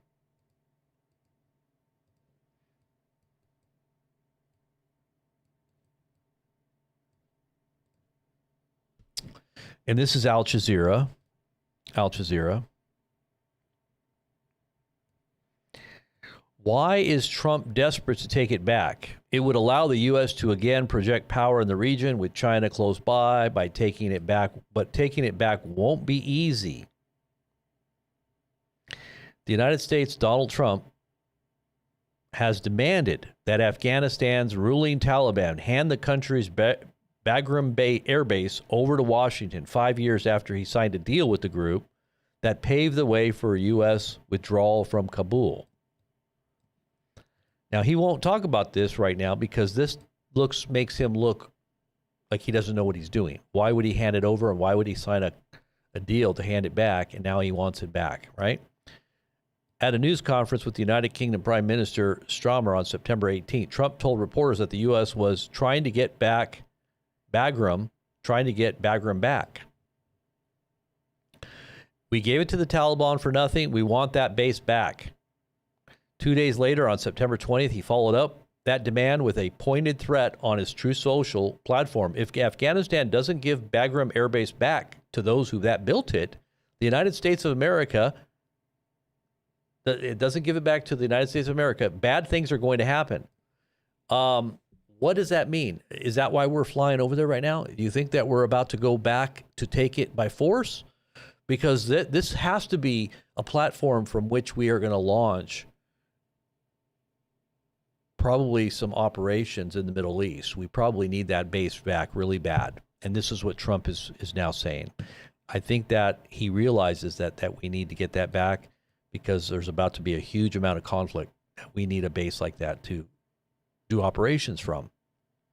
The Taliban rejected Trump's demand. It's not the first time, however, that Trump has shown his interest in retaking the former U.S. military base. In February of 2025, media briefing, now deleted from the White House's website, Trump was quoted as saying, "We are going to keep Bagram. We're going to keep a small force on Bagram."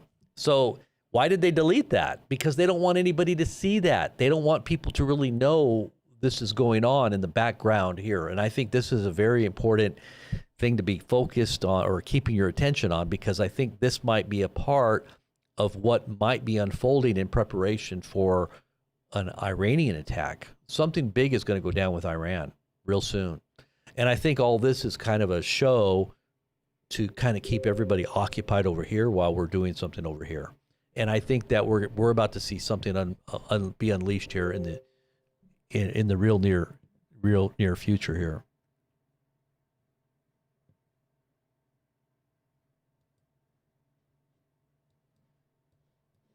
Let's see here.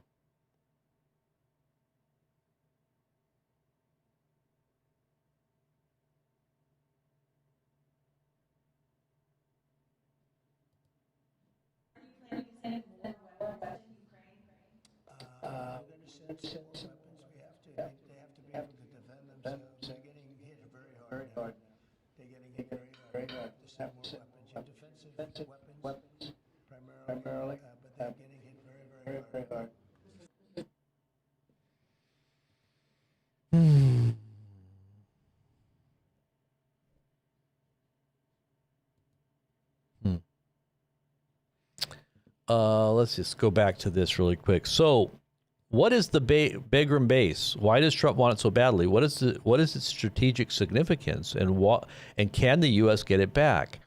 4 years after the U.S. forces evacuated their military bases in Afghanistan, Bagram remains a contentious piece of real estate that the Trump administration wants to retake from the Taliban.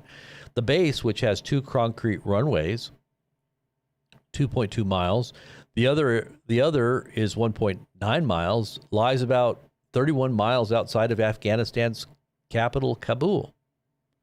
It has been a strategic stronghold for many military powers that have controlled Afghanistan and fought over it over the past half century, including the Russians. Remember, we created the U.S. and its military, funded, trained, and created Al-Qaeda to fight against the Russians. And we armed them. And we pushed the Russians out of there using the Al-Qaeda group.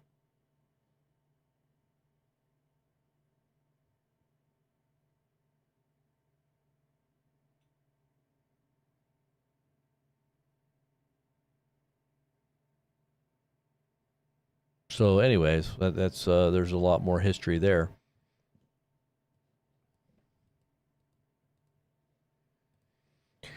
Let's just take a look and see if there's anything else that we can kind of go through before I go.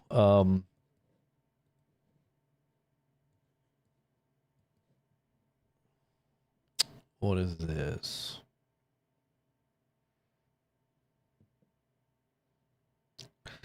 All right, getting onto the front of the AI technology that is going to surveil you and track you and trace you and tag you. This is the digital ID and digital currencies that are all going to be tied to your person biometrically so that you cannot buy or sell. This is all happening right now, being rolled out under Trump to the whole world. In fact, smart cities for all, right? Doesn't that sound kind of familiar to you right there? Well, here we go. Look at this. So it says here, it says this will be issued as an interim. Oh, wait. Well, we can look at this. What is this? Okay, this was, I'm way back. Sorry about that. I got caught up in the wrong section there. But that's really what this is really all about. You know, all of this stuff is going to be such a huge focal point, whatever it is, domestic issues, foreign issues, all the while they're ushering in this control grid technology. I mean, it is coming at us on all fronts like a freight train. Really, it's coming like a freight train. And it's all being powered by AI. A lot of people don't realize this, but everything is being orchestrated by superintelligence. And the leaders of the world are just going along with it because they believe that if they follow and they get this technology out first, as Trump says he wants to be we want to be the hub of this technology, then we will basically rule the world. We will rule the world not through just AI or not through just superpower weapons like nukes and being able to intimidate everybody into obedience, and submission, but we will do it through technologies that basically analyze every bit of your data and even your thoughts, what you're thinking, what you're feeling. I mean, I put out that article that shows how just with regular camera systems, they can tell what you're feeling and thinking and what your emotional state is through markers in your physical body. And this is just with HD camera systems that are being controlled now, and everything's now being operated through this AI's ability to tap into every database. I mean, literally, it's taking over. And AI, just so you understand, it's scouring through, and it's probably at light speed, every communication, whether it's tablets, cell phones, internet, social media, email, everything is being chronicled on every human being on the planet. And this is why they want this satellite system that's now blanketing the earth to give internet freely to every human being on the planet. And they're trying to get this technology into people's hands that are poor. And this is why they're rolling out all these programs that Bill Gates is trying to get to the poor countries so that everybody gets online and somehow gets into the digital currency place where they can have digital currency so they can eat, so they can have a food, they can have income, right? And a lot of this is like, it's going to be UBIs to a lot of people because people aren't going to be even able to have a job because of robotics and automation and everything else that's taking over. So they've got to feed people and stick them in, their little cubicles so that, who knows? And what else may come of that? That's probably why the big wars are happening too. Anytime they have a big war, it's just like culling the herd, they got to thin it out. And maybe that's what this is all about too. Who knows? I mean, end time scenario, it's going to be a lot more than a thinning out. It's going to be, the Bible says a third of the population on planet Earth is going to vanish very quickly. I think it's like a third and then another third. Isn't it like it just keeps chopping it down? It's pretty amazing when you really study it. So Netanyahu agrees to the peace plan. Arab and Islamic countries will be responsible for dealing with Hamas movement. If accepted by Hamas, the proposal calls for immediate release of all hostages. Hamas is the only party left to agree to the peace deal. If they reject it, Netanyahu has my full support. The Gaza deal board, the Gaza deal board of peace will include Tony Blair. Several others will be named over the next few days. Who knows? Maybe even Iran can get into the Abraham Accords. We hope we can get along with Iran. I think that they will be open to it. They can be a member. And this is kind of like the carrot before the stick, because they know the stick is coming. And if Iran does not accept the carrot, then the stick is the only thing that's left. And I think we're on the brink of seeing the stick pulled out for Iran.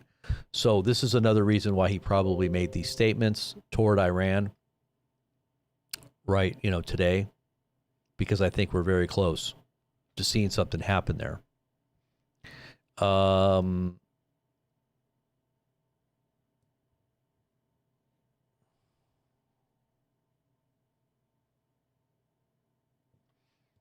Eternal peace. Isn't that amazing? He would talk about eternal peace. Eternity.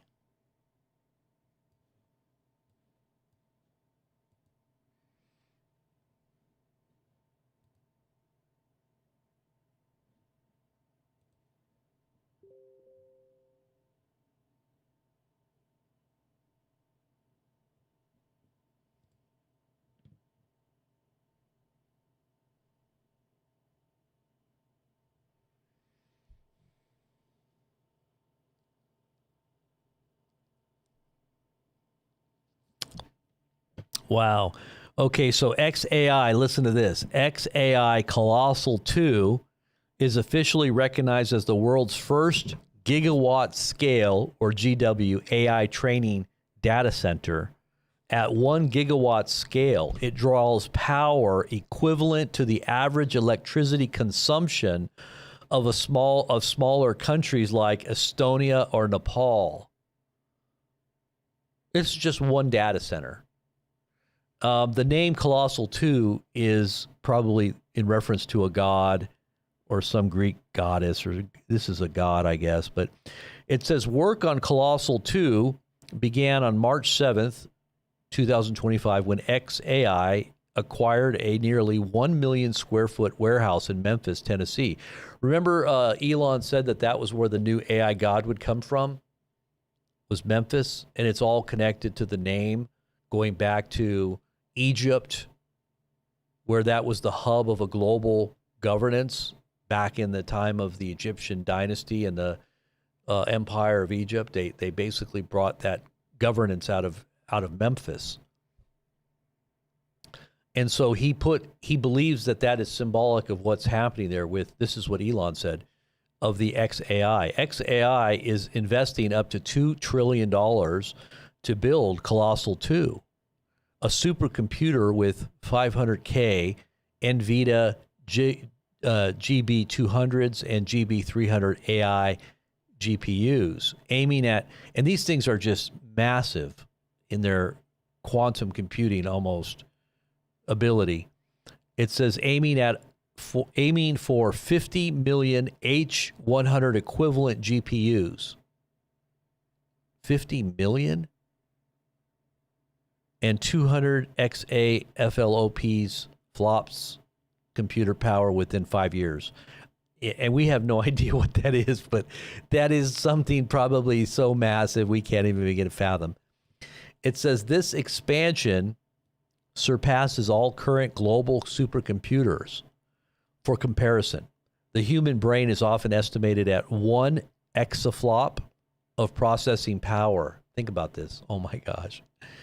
1 exaflop of processing power, meaning Colossal 2 could exceed it by 200 times.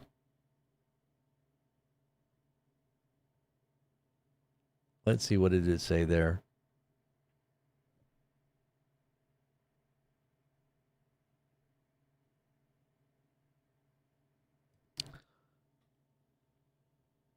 Okay, so they're not, let's see.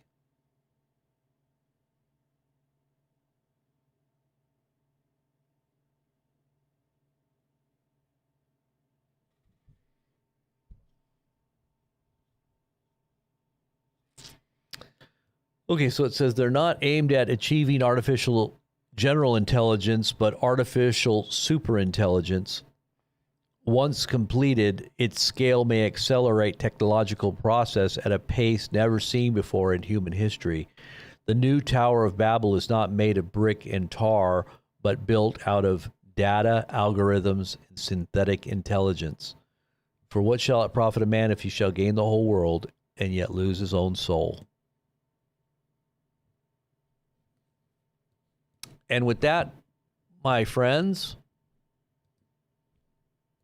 brothers and sisters,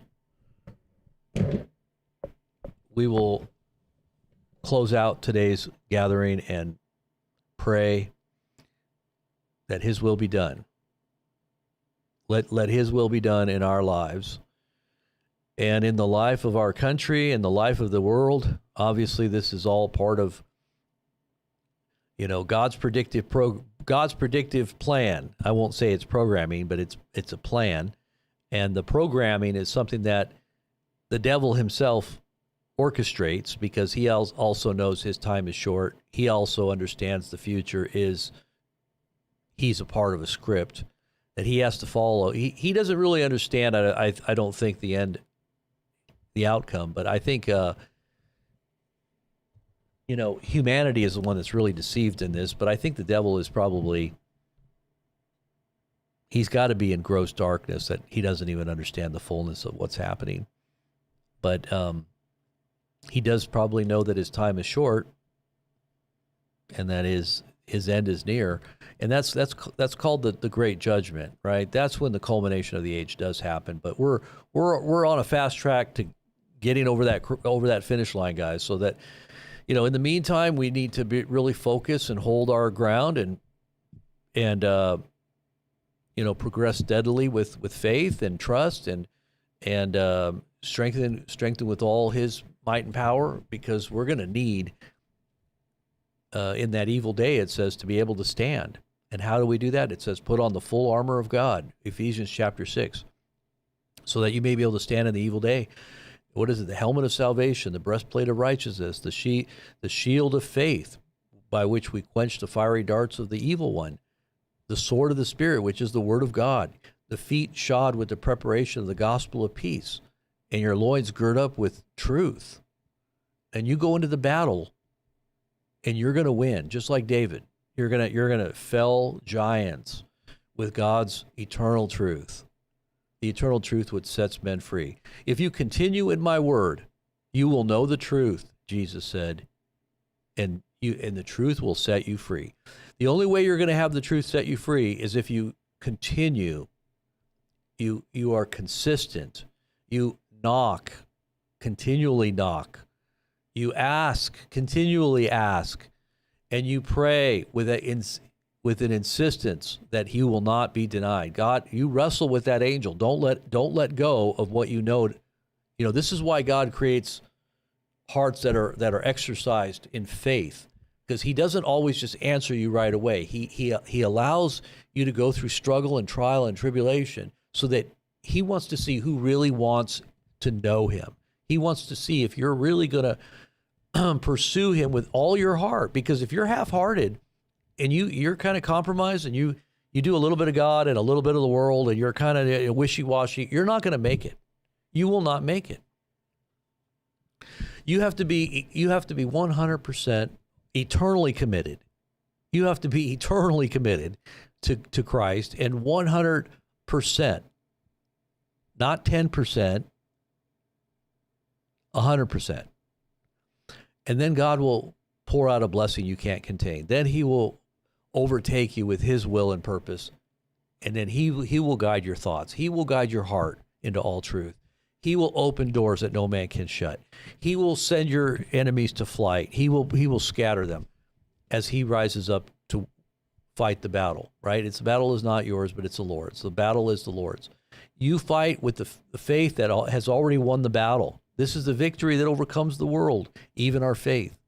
Who is it that overcomes the world? He that believes that Jesus is the Christ, that he is truly raised up from the dead and was seated at the right hand of the throne of God's grace. The mystery of the incarnation is something that we receive in our own person and that we replicate in this world. We are as he is. So are we in this world. As he is, so are we in this world. And so live as ones who are connected to the Father in the Son, right? You are his ambassador. You are supposed to be speaking on the behalf of the kingdom that you represent, that he is the king of. He is the one that gives you the command to go and to speak on his behalf and on behalf of that kingdom, because that kingdom will never be shaken. It is eternal. And the reason why real Christians, and I say real Christians, are a threat, and they'll use the false church. Believe me, the Bible says that the whore rides the beast, and the beast turns and devours the whore, even though it's not a church that's faithful to God. It's a representation of religion, right? An ecumenical thing.